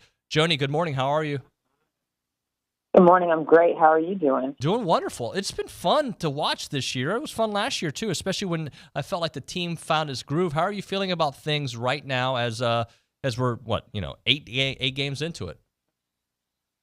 Well, I think the most important thing is that we're continuing to accept the challenges that are put in front of us, and we're taking the next step. Our conversation has really been take the next step, right? And what does that look like? Every day you're taking a step forward or you're taking a step backwards, and we want to make sure we're taking the next step to be the best team we can be, the best teammates we can be, defenders on offense. And so you look at just the progress we made since our Purdue loss. I think that loss taught us a lot, and sometimes you have to learn those lessons in losses. And I really think our team has stepped up since then and really tried to be more disciplined on both sides of the ball, and it's just starting to come together. It's been fun to watch.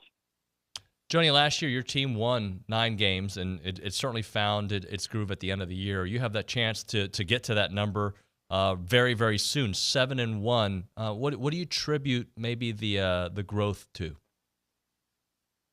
I think a few things.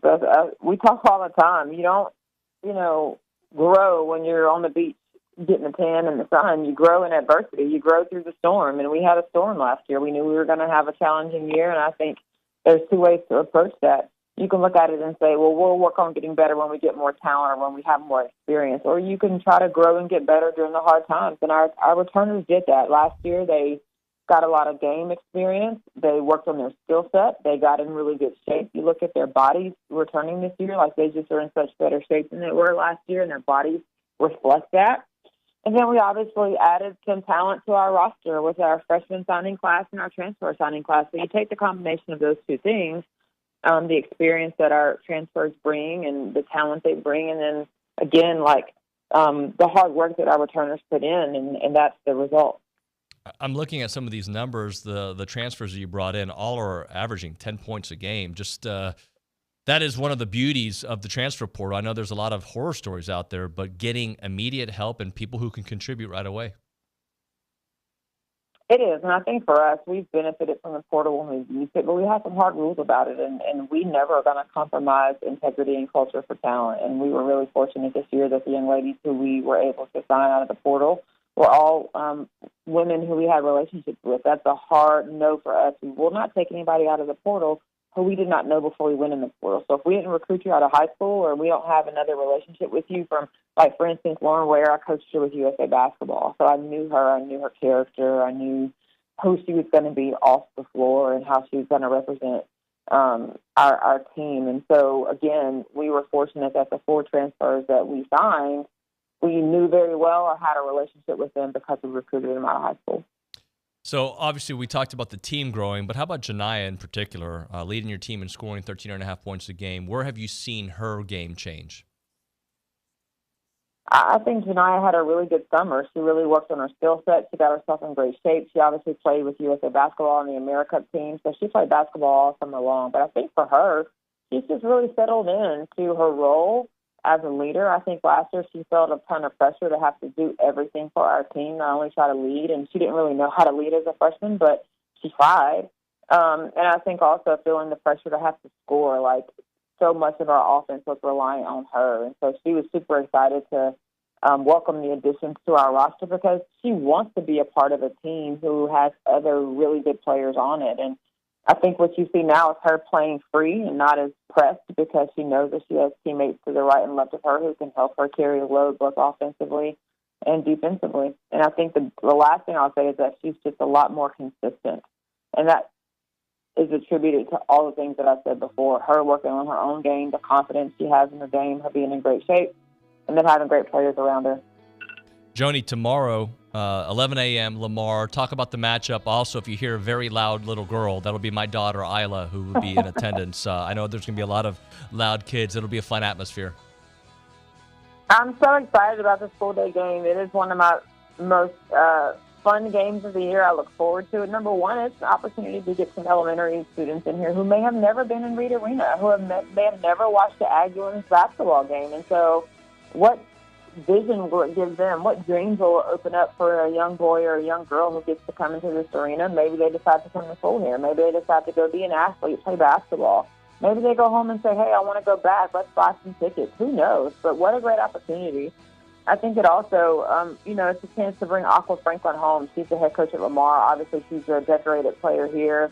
Was a part of one of the best teams that we ever put together here at Texas A&M. So really excited to welcome her home. And she has a really talented team. Her team is picked to be a part of the 64 that are in the NCAA tournament. They're picked to win their conference and go to the big dance. And so we've got to strap up our shoes. This is a team we're not going to take lightly at all. We have a ton of respect for her and what they're doing, and they're going to come in here as another Texas team and give us their best shot.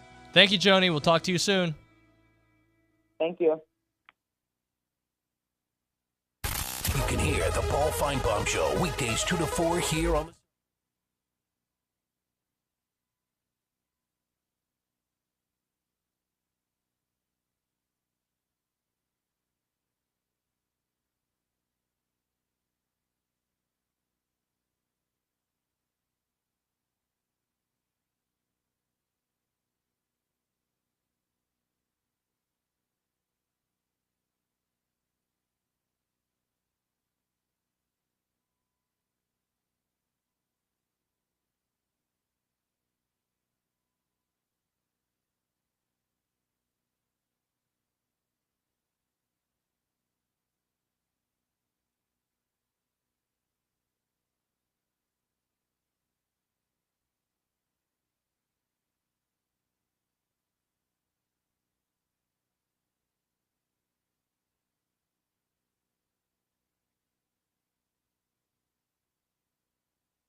All right, we're back. TexAgs Radio, presented by David Gardner's Jewelers Rollo Insurance Studio. Supposed to have Trey the Truth on here at some point this segment. Those of you who don't know who Trey the Truth is, he's a rapper from the Houston area who's going to be performing at the Halal Brothers basketball tourney going on, or basketball showcase, I should say, happening in Houston, where A&M will be taking on the University of Houston. Texas will be taking on LSU before that game. So we're supposed to be talking to Trey for a few minutes about a special that they have going on for you to buy some tickets. So we'll try to get Trey on the program here in a moment. We're going to have Billy at some point, I believe 10:30-ish, 10:35-ish. We should have Billy out there, so we'll look forward to catching up with Billy, see if there's any new news out there that we have to get on. So we got a lot of stuff still to go into. If you want to be a part of the conversation this morning, and he should be calling, he should be on soon. Okay, cool. So there you go. We should have Trey here in a moment. Kennedy Smith, who used to work here, is handling a little bit of the PR for this game, and she helped set it up with Trey. She asked us to do it. So it is called the Halal Guys Showcase. Texas A&M participating, and they will face U of H Saturday, December the 16th. Club seats and lower bowl seats are already sold out, and Trey the Truth will be performing between games with a promo code of TRUTH5 gets you $5 off. Let's go to the Brian Foley Law Hotline. There's Trey the Truth. Trey, what's going on, man? How you been? Man, early mornings. What's up, my brother? You all right? Yeah, I'm good. What's up, man? Hey, so thanks for joining us. Let's get into this. I know you're a big sports guy. Are you a big college basketball guy? Yeah. Well, I'm just supportive of all sports, but yeah, definitely love that. For sure. Yeah. How'd you get involved with this showcase? With my team, Patty Smith. We were doing. She had came with me with this idea of the team. She was telling me about the showcase that was coming from Halal Guys. She was like, what do you think about performing? And then she also know I like to always find ways to give back to the community. So we did it where we ended up giving them a discount and different things like that, just to get everybody involved, as far as just come and support the teams, because it's kind of something real big. So we just pushing it, man. Yeah, it's going to be a fun event. Again, if you want a promo code to get $5 off those tickets, TRUTH5 when you buy those tickets. Club seats and lower bowl seats are already sold out. Do you make it to a lot of U of H games? I know you go to Rockets and Astros and Texans. Do you make it to U of H games?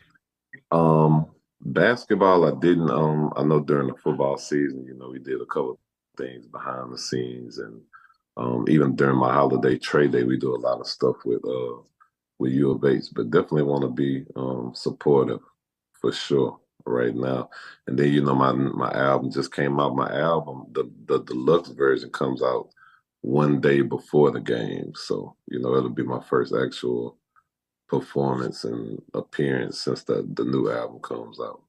I think it had been a couple years since your last album too, right? And then before that was maybe 2017.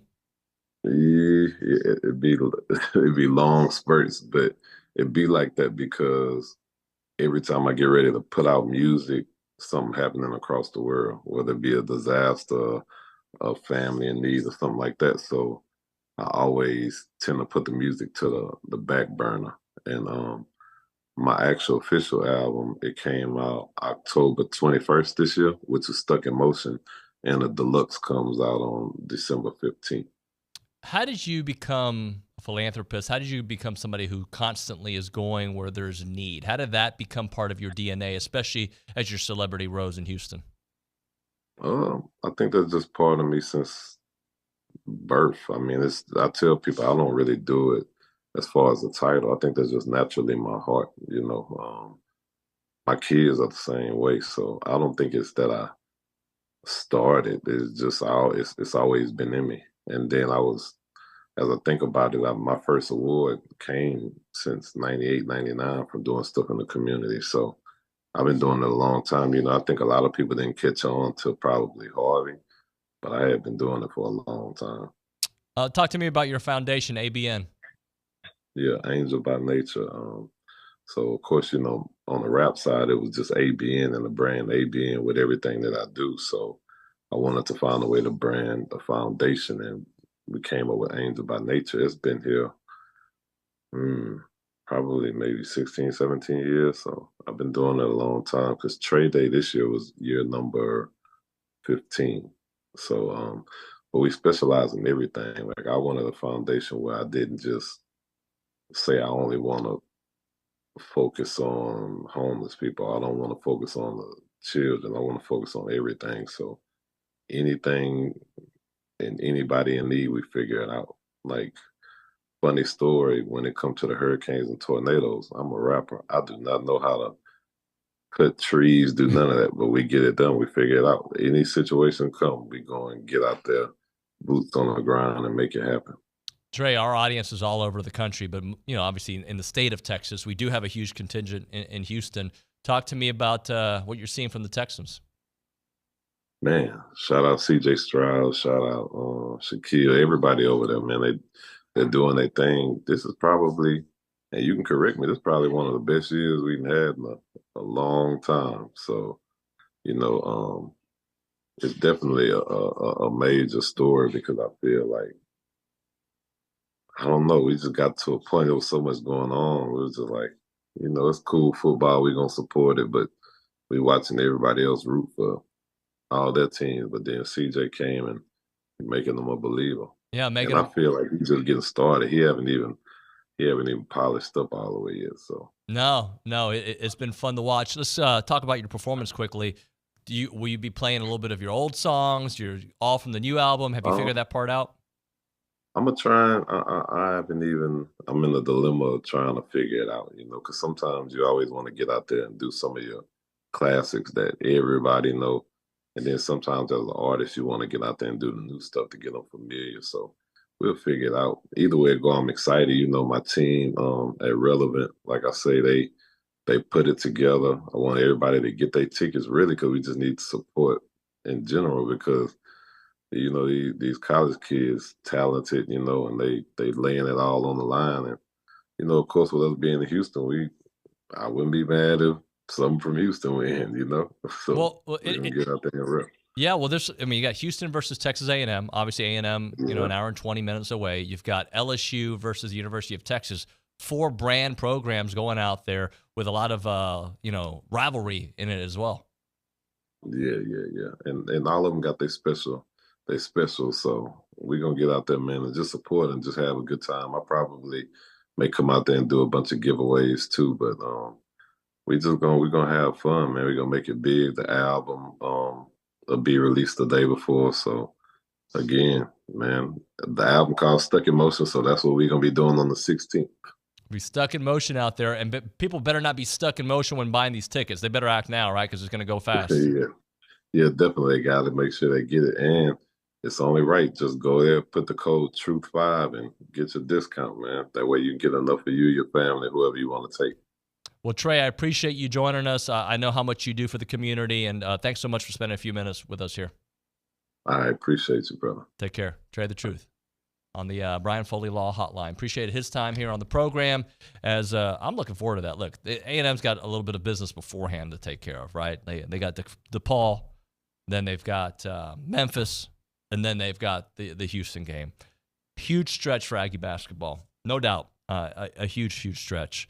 But that being said, if they get healthy, and there's still an if, and we'll find out when we find out from Buzz, and maybe when we watch on later on tomorrow at 8:00 when they're taking on DePaul, maybe we'll have a better feel. But they're gonna be fine regardless of what happens. It is a long season, and as I've said for a while, somebody, and we've seen it from Henry, they need a third player as well to really step up and be.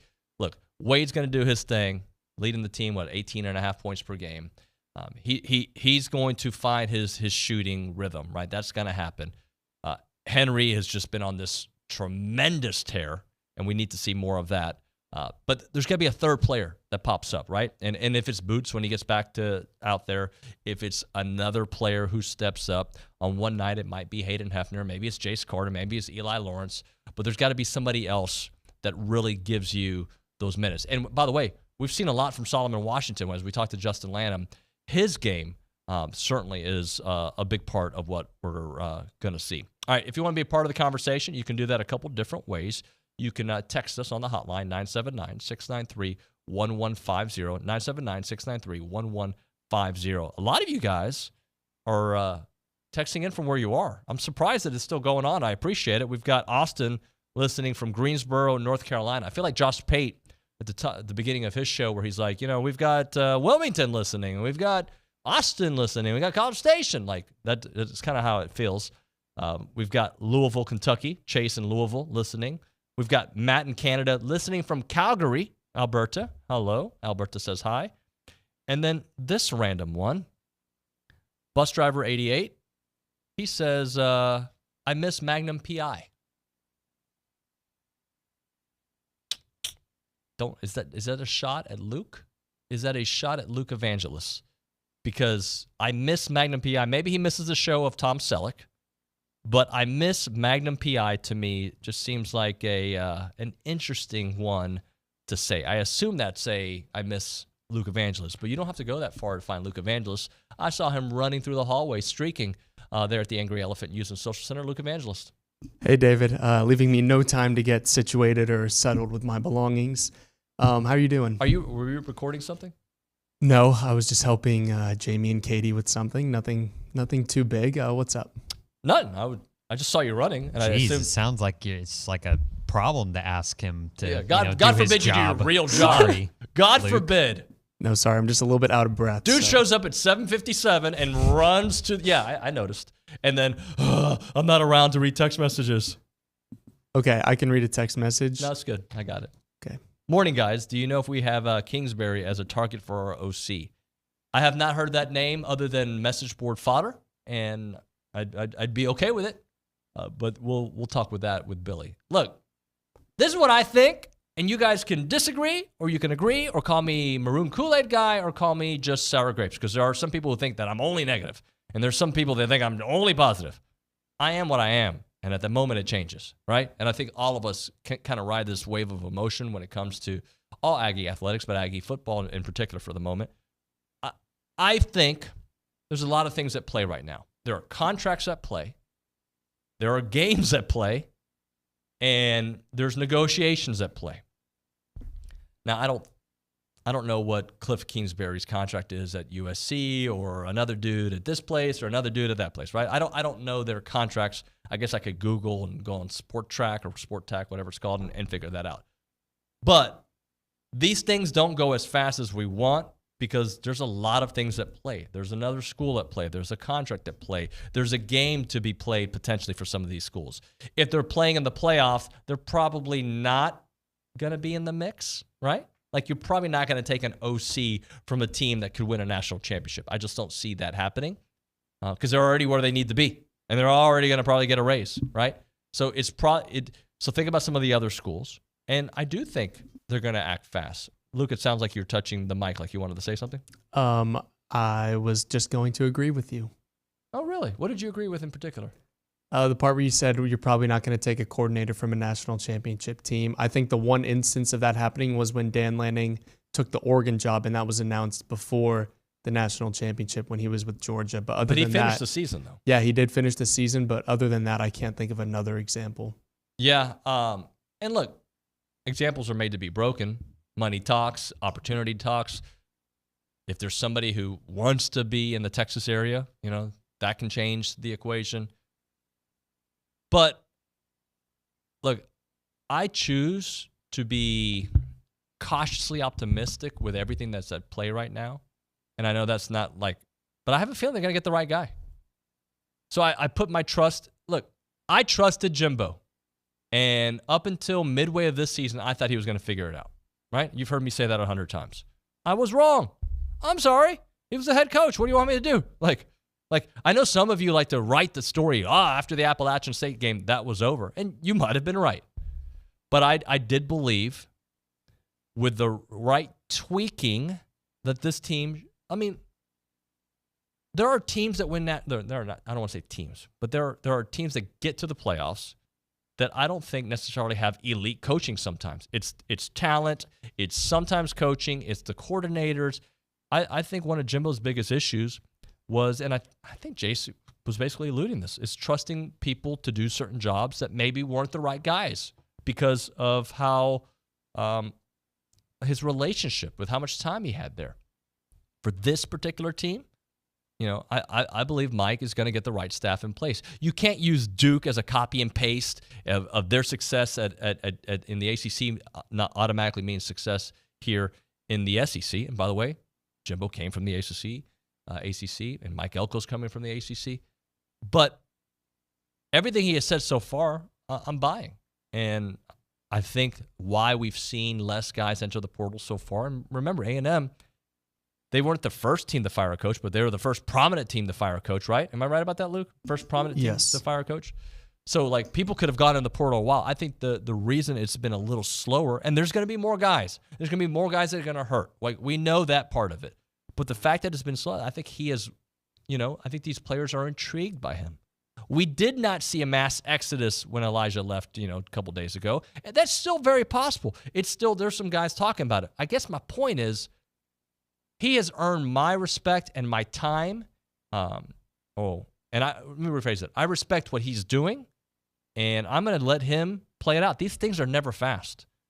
We'll get into it. And Bob in Kentucky says, Bo Pelini was the DC at LSU, or LSU, he puts it, Atlanta to Nebraska game, and stayed the coach in the Natty game. All right, we'll hit a break here. When we come back, we're going to kind of go through some of these bowl games and just kind of see our interest level. There's a couple injuries, a couple portal things that could make these interesting. We'll talk about that when we come back here on TexAgs Radio. But before we do that, I think I got to do something. Yeah, I do. How about I do caller number 1? We're going to give you a free car wash right now from Aggieland Express in South College Station off of William D. Fitch in Greens Prairie. Aggie owned and operated. With the friendliest staff and a personal touch, they offer a monthly membership. We'll give the first caller a free car wash right now from Aggieland Express in South College Station. 979-693-1150.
And we're back. It's TexAgs Radio. We are presented by David Gardner's Jewelers, Rollo Insurance Studio.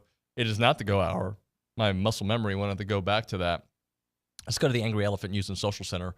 We're going to just, I will allow for Luke Evangelist to kind of explain what we're doing. Nick and I are going to kind of go give some feedback on these games, and we'll kind of go through that. Yeah, so I'm going to list out the New Year's Six bowl games and all the SEC bowl games, and we're going to gauge David and Nick's interest level 1 through 10.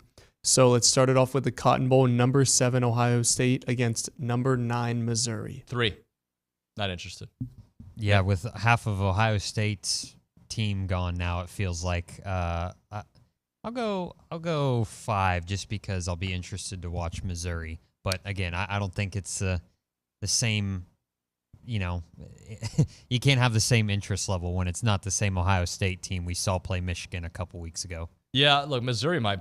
Look, I don't know. Like, Ohio State, they just reload. Every year I think they're going to be terrible. Like, not terrible, but like they're going to take a couple. I don't know if they should have been in the playoffs. There's only 4 teams. But they were right there. They were knocking on the door. 1 loss, right? It just so happened to be over a week ago. So I'm not that interested in that matchup. I'll watch it. It's the Cotton Bowl. I mean, there's some memories there, but not that interested. Luke, what do you think? I don't know why we just have to give our opinions. I want to know what Luke thinks. Well, I like watching Missouri play, and I'll always root against Ohio State. So I would say my interest level is pretty high there. Well, Jim Harbaugh. I do. Yeah, he is in the Jim Harbaugh pants. I will say this, like Missouri, I'm a little jealous, guys, because I feel like because they joined the SEC, almost the same time as A&M, that there's this, like, we are better than you in the SEC. And here they are, like, having the success that they had this year that we've been envisioning for us, and we envision sustained success. We'll see if Eli can sustain it. There's a little bit of jealousy there, no doubt. Luke, next one. Peach Bowl, that's going to be number 10 Penn State against number 11 Ole Miss. I'm going to go 6. I thought Penn State was going to make the playoffs this year. I was wrong. I had Penn State and Michigan. I had 2 Big Ten teams getting into the playoffs. I thought Michigan was going to win it all. That could still happen. I don't like Ole Miss, especially like somebody said the other day, Lane Kiffin didn't even want the job at A&M. Whatever, dude. That guy would have walked here for this job. I'd like to see Penn State demolish them. I'm interested in the rankings, the programs, and the game itself. I'm going to go 3 just because the couple games that I've watched, the high-profile Penn State games this year, have just been, their offense is abysmal to watch. So I'm not too crazy here. I think Ole Miss, beats them by double digits, to be quite honest with you. But, not that game doesn't do much for me. I would say I'm at a 7 because, like David, I would also like to see Ole Miss lose in dramatic fashion. So I'm in agreement with you on that one. Thank you. Hey, look, you're actually really doing good today. Thank you. Thank you. As opposed to a few segments ago where you weren't even around. Right. Yeah, right. Anyways, moving on. The Orange Bowl, number 5 Florida State and number 6 Georgia. I'm probably going to get in trouble for saying this, but it felt like watching those guys in the press conference the other day, like a hostage video. Like they were like, yes, I'm excited to be at the Orange Bowl. Please don't kill me. Like that's what it felt like. I'm intrigued for that reason for Mike Norvell and Kirby Smart because they're like, are we not in the freaking playoffs? Like for real? Like I'm undefeated and for real. By the way, did you see the picture, the high school picture of those 2 guys? Did you see it? I did not. Oh my gosh, you got to find it. I did. Yeah, I saw that. It was awesome. Like Mike Norvell was like, really? Mike Norvell's one of us. Like he seemed cool. Like I was like, all right. Not that I'm cool. And Kirby, like he looked like a baller. I'm intrigued. I'm gonna give it a 7. I'll go 8 on that on my scale because I think Georgia will mop the floor with Florida State in that one. Just because, well, see, I don't know. You could say that isn't going to happen because.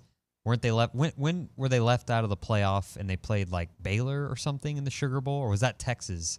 The year that Texas beat them in the Sugar Bowl, I can't remember, but I can see something like that happening. But it's a 5-6 matchup. That's going to be a fun game to watch. So I'll give it an 8.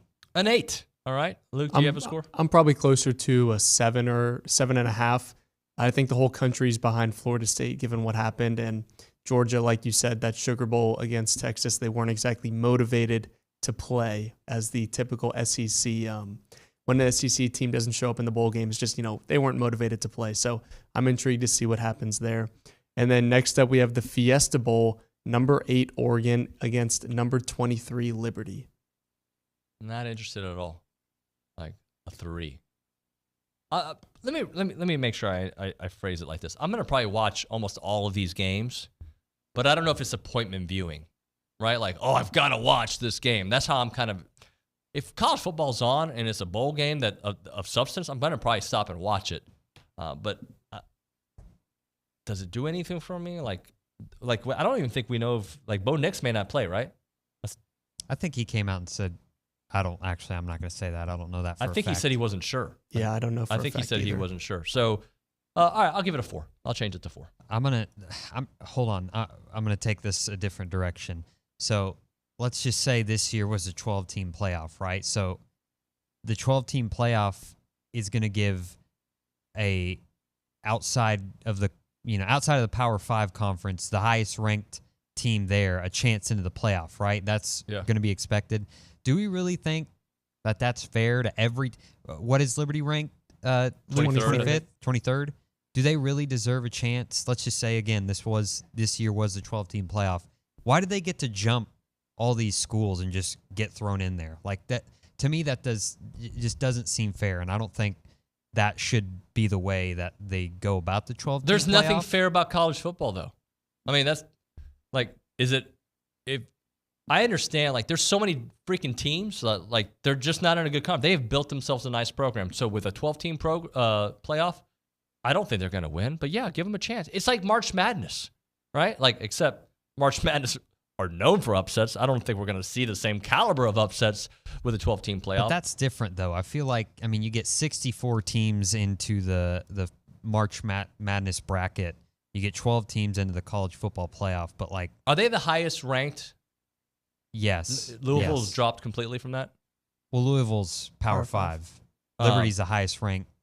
Tulane, you're thinking? Tulane, I'm sorry. I don't know. Yeah, SMU beat them, and it was going to be Tulane in this game, but SMU beat them. And, of course, people started saying after Tulane lost that, Willie Fritz was already thinking about Houston. No, that was just SMU's playing great football.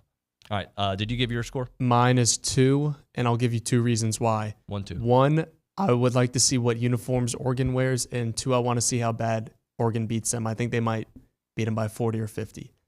So let's move on real quick to the SEC bowl games. The Gator Bowl, Kentucky. We didn't do the Michigan-Alabama? I'm super intrigued. Okay. Well, those are like 10s. Yeah, I'm super intrigued. And Washington, Texas, super intrigued because Washington destroyed them last year. I hope they do it again. All right, go ahead. SEC bowl games, Gator Bowl, Kentucky versus number 22, Clemson. Yeah, Pass. I mean, I'll watch it.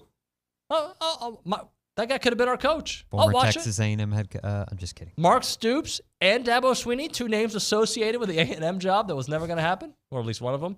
Yeah, I'm intrigued by it. I'll watch it. I'll give it a 6. 3 next. 4. I'm not interested either. All right, fine. Music City Bowl. No. 0.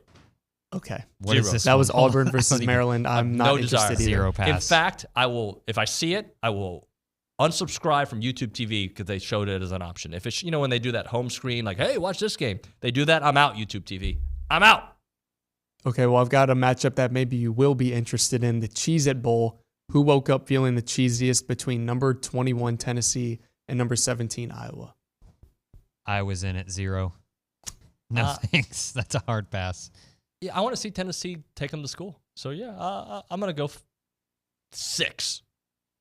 I'll go like 5. Okay. I'm intrigued to see what the over-under is for that because Iowa can't score and Tennessee can score. So all right, I'm interested to see that. And then finally, the ReliaQuest Bowl. I know you're probably really intrigued about this matchup. It's number 13 LSU against Wisconsin. Going to watch the most likely Heisman winner, so why not? Yeah, I'll watch it. By the way, Michael Fitz, just on the YouTube page, says, pretty sure Bo Nix said that he is playing. So that's what I thought I saw, okay. but I didn't want to say that opposite for of that. Okay, cool. All right. Well, then I'm a little more interested in it. As for, I'm interested in watching Jaden Daniels play in that. And Wisconsin's been a kind of a disappointment this year, but I do like Luke Fickell a lot. I'm in. Yeah, Luke, go ahead. I'm like, doesn't really move the needle for me. But that's all the SEC bowl games we have. Oh, I almost forgot one. That would be the Texas Bowl, Texas A&M versus number 20 Oklahoma State. obviously I want to watch it. I'm gonna watch it. I have to watch it. I'm excited to watch it. I'm also excited to completely turn the page. Yeah, I think the level of our interest is going to be at a 10, obviously, because it's A&M. But I'll say the level of excitement will vary just depending on who plays, who doesn't, on both sides of the ball. I mean, it could be the third stringers for Oak State playing, and we're like, well, I mean, this game really doesn't matter now. But anyways, yeah, I'm with you there, David. Look, I'm ready to move on, and we got this last little hurdle. I know there's hires but like I'm ready for it to be like when we can start talking about, for real, talk about 2024, right? We still got this 2023 game left, and it's right down the road, super convenient. I hope it's packed with Aggies all over the place, and they beat the hell out of the Pokes, right? That's what I hope happens, and I wouldn't be surprised if it does happen. But I'm just ready for the next phase, and that next phase is going to include like these players getting ready for the NFL draft. That next phase is going to include, what the strength and conditioning program looks like moving forward starting in January. Like all that stuff is more what I have that higher on my list of priorities than the actual game itself. But then the week of the game, I'm all in. Like we don't get that many of these. And by the time that happens, there's going to be a significant break since we've seen one in a long time from a win. So, yeah, let's freaking go take care of it, and then let the Mike Elko regime or era really kick off into overdrive. It's already started, and we're starting to feel the effects of it. But, like, at that point, it is now that door is closed on the 23 season. We can move on, and it's all about 24 and finding our way into the college football playoffs next year. All right, we'll hit a break. I think Billy's coming in the studio. We might have to call him. I'm not sure, but we'll get to Billy here in a few minutes. You are listening to TexAgs Radio, presented by David Gardner's Jewelers.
We are back. TexAgs Radio presented by David Gardner's Jewelers Rollo Insurance Studio. Appreciate everybody listening in on the program.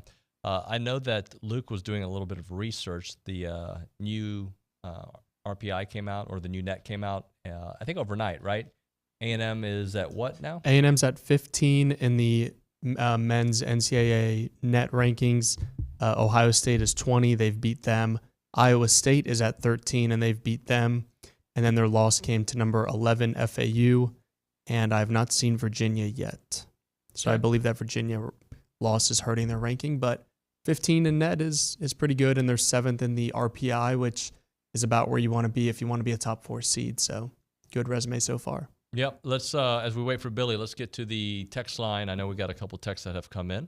Yep. Wendy in College Station said, David, the SEC East has been much easier to traverse than the West the past 12 years.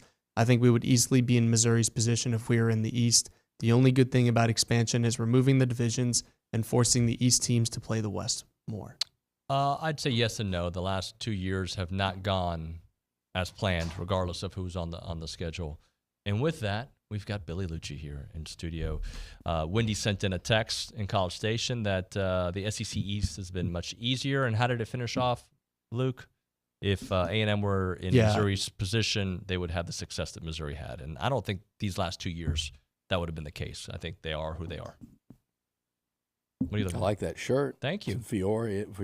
How'd you know? I recognize it. You know where I got it? Brazzers Running Company. Brazzers Running Company. Yeah. Nice. Good old Mike. You like them, don't you? I do. They fit well. I've been telling you. Do I think A&M, if they'd be in the East, would have a better record the last 2 years? Sure. But not Missouri-esque. No. Missouri this year was a better football team. They could score more points, I'll put it that way. They were better this year. I mean, at the end of the day, like, the gap between the West and East was a lot less this season, first of all. Now, I would say Missouri beat the brakes off of a Tennessee team that A&M lost to, for starters. Now, correct me if I'm wrong, they lost to LSU at home. A&M was very competitive with their third-string quarterback at LSU on the road. Missouri's big non-conference win was Kansas on the last-second field goal, whereas A&M went to Miami and lost. I don't know how much credit we're giving Kansas these days. They're probably similar teams, Kansas and Miami, I would say. And look, they didn't play Bama. They lost to LSU, and they didn't play Ole Miss, correct? Correct. If A&M plays their schedule, the Aggies probably have a better record than they do, but I don't think they're 10. It's 10-2, right? Yep. I don't think they're 10-2. I don't think A&M lost to too many teams that are kind of in that middle. They destroyed tier. Tennessee. Just demolished them. 36-7. That's the main kind of talking point you want to look at, really. Mm-hmm. You know, A&M was very competitive with Bama. Missouri was very competitive with Georgia. The main thing is, on what 12-game schedule do you have A&M going 10-2 this year when they were losing, games the way they were losing them? Losing to Tennessee like they did, losing to Ole Miss the way they did, losing to Miami the way they did. So, no, I don't think the Aggies would have had their record this year. But over a but decade. in the East, if they'd have been in the East, first of all, they would have won the first 2 East championships with Johnny and Mike and Swope and those guys, that offensive line. They would have 2 SEC East titles. I guess an SEC title, actually, when you consider year 1, they beat Alabama in Tuscaloosa. So if we were going to play the hypothetical, then they beat them on a neutral field in Atlanta. And they probably would have had an SEC title, 2 SEC East titles. That's just to start out with. I don't know any other seasons. I think in 2020, Georgia was too good that year, right? Or were they not? The COVID season, I don't know what Georgia did. I don't think they didn't make the playoff. A&M was technically better. I mean, the Aggies finished top 5. Georgia did not. They could have won the East in 2020. A&M could absolutely have had 3 East titles since joining the conference. Missouri this year was a better football team. Yeah. And guess what? It's relevant. You know why it's relevant? Why is that? Because they're coming here to Kyle Field next year. We look at that schedule and you go, first of all, the Aggies don't get Ole Miss. They don't get Bama. They don't get Georgia. They don't get Tennessee. That's all well and good. Their road schedule is about as favorable as you can get in the conference. And you get your toughest games at home. And everybody's going to say Notre Dame, LSU, and Texas, of course. Missouri will probably have be able to stake a claim that they'll be every bit as good next year as potentially Notre Dame and LSU. Depends on the portal stuff. So we keep forgetting about them when we look at that home schedule. Yeah. That home schedule is absolutely loaded. You're going to have 3 massive college football names, that, as big a non-conference home showdown as you've had in a long time, and especially when you combine that with it being a season opener. The return of the A&M Texas Aggie Longhorn rivalry. Mm-hmm. And then you're also, oh, by the way, probably going to have a pretty highly ranked Missouri team coming in here. I ain't scared. I'm not scared either. I was like, man. No, I'm not scared. I wish they were not in the first year of a head coach and it was rolling the way we thought it would. But I mean. Am I right? Texas has a much easier 2024 than A&M does? I feel like they host Georgia, but I don't know what Georgia team they're going to host. Yeah. I feel like they do. Georgia will still be, I think, top 5 or 6 teams going in there. Actually, now that they play LSU, right? Actually, I don't see LSU on here. No. I see Michigan at Michigan. That's a tough one. That's really tough. Yeah. I mean, it's comparable to Notre Dame. Probably a little. Again, I haven't looked to see what Michigan loses. Call those pretty even, although Michigan's better right now. Michigan and Georgia and A&M and Oklahoma, that's just for starters. Florida, I believe they play the Gators. At DKR. Their schedule's tough, but they get a lot at home. They get Vandy. And they get Kentucky, I believe. They do get Kentucky. Yeah. Yeah, so. Anyway. They get Auburn, right? Who's not? Auburn is. Do I see Auburn on here? here? I guess you don't. I don't see Auburn. Sounds like you don't. UTSA is on there. Okay. Yeah, sorry. Just wanted to bring that up. ULM. Anyway. It ain't a bad first. It's not a bad way to wade into it. No, still not easy. It's still going to be infinitely tougher than what they were facing in the Big 12. Any surprises? I think probably plenty of surprises with the way the portal's gone the last 24 hours. Well, Not necessarily A&M. Just in the last hour, you've seen, Catch me up. What did I miss? I mean, in the last hour, you've seen Trey Moore at a UTSA go in. So he's from Smithson Valley, former high school teammate of Colton Thomason, and he's the AAC Defensive Player of the Year. 17.5 tackles for loss and 14 sacks last year as a DN. I mean, again, I know everybody, and then Andrew Makuba, safety out of Austin LBJ, who loved A&M coming out of high school, started pretty much all of 3 years at Clemson. He was the first true freshman to start at Clemson in the secondary game 1 since 1973. He went in. I mean, these are guys that you wish. I'll be dead honest with you. These are guys you wish Texas didn't have the momentum they have right now. With you going through a coaching change, your in-state rival in the playoff right now. But these guys are guys that I think A&M could, and you look at the position, should target, and that's just in the last hour. In the last hour, yeah. So and the point, it's amazing, to watch and see how many name guys are going in.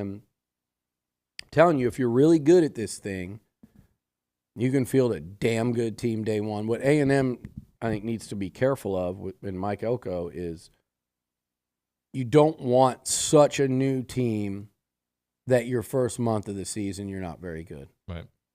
You don't want to be that team like, hey, if it can come together later in the year, they could be. So you've got more than enough talent on campus to win right away to whatever level. I'm not saying go win the SEC year one, but you've got more than enough talent on campus to say we can go take the field with anybody if they're coached up right. And you've got good schemes on offense and defense, and you've got, a a good mindset, good culture. One thing I was talking about with somebody the other day, and this is something I'll be fascinated to see with Elko and the training staff, the strength and conditioning. How do they manage that whole season? Because you talk to a lot of people, and a lot of people that came into this program later that had been elsewhere, they were surprised at how hard they were worked and grinded on. And you notice right off the bat when Elijah Robinson took over, he started cutting practice short by 20 minutes without them knowing. And I talked to Elijah about that, and he was saying, yeah, I wouldn't really let him know when we'd cut stuff short or when. That way there was no, like, ending that they were trying to kind of get to, and whether they were, like, coasting to the finish line or whether. But you also reward them sometimes when you cut it short. So I think there was a conscious effort to kind of get their legs back under them. Right. And those are things that matters so much early in the year of how you handle camp and late in the year on how that grind goes. So I'll be interested to talk to Elko and maybe even his new strength and conditioning hire about that. Set a break. We'll come back with some more. I've got some questions. I want to talk more about that portal too, but the point I was making, or I'll just sum it up here, David. You've got the opportunity to have a tremendous mix of some really key portal additions, and I mean several. Right. I don't mean 2 or 3. I mean several, but also keep the nucleus of this team intact and bring back a ton of talent and a ton of SEC experience. So you got the opportunity to have a really nice mix, kind of like Slosh did with Aggie baseball year one. Year one. All right, more of that when we come back on TexAgs.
We're back, TexAgs Radio, presented by David Gardner's Jewelers, Rollo Insurance Studio.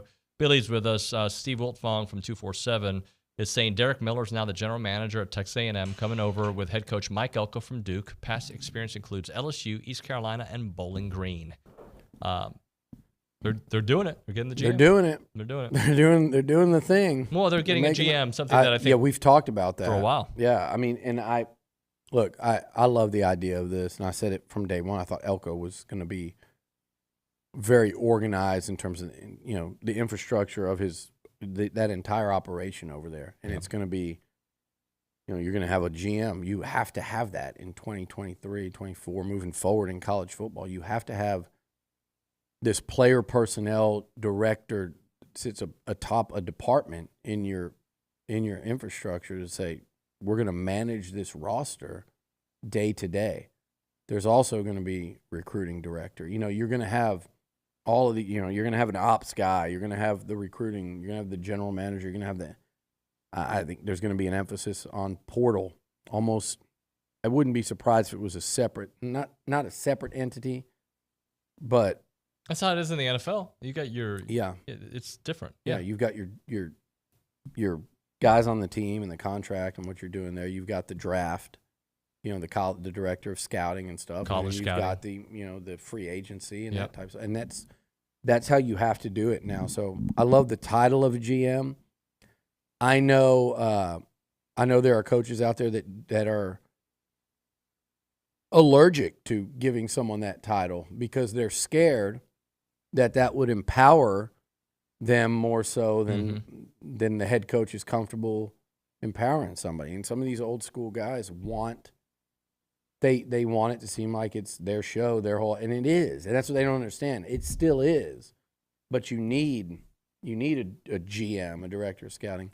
I need a radio host because I'm not doing it. Right. Like Mike Elko can't do everything. A head coach in 2024 in college football cannot do everything. And they certainly can't do it as well as if you hire someone really qualified and that you believe in that can manage that. And so I think this is the first step. I think you'll see a good chunk of that Duke recruiting staff and that day-to-day operation staff come over.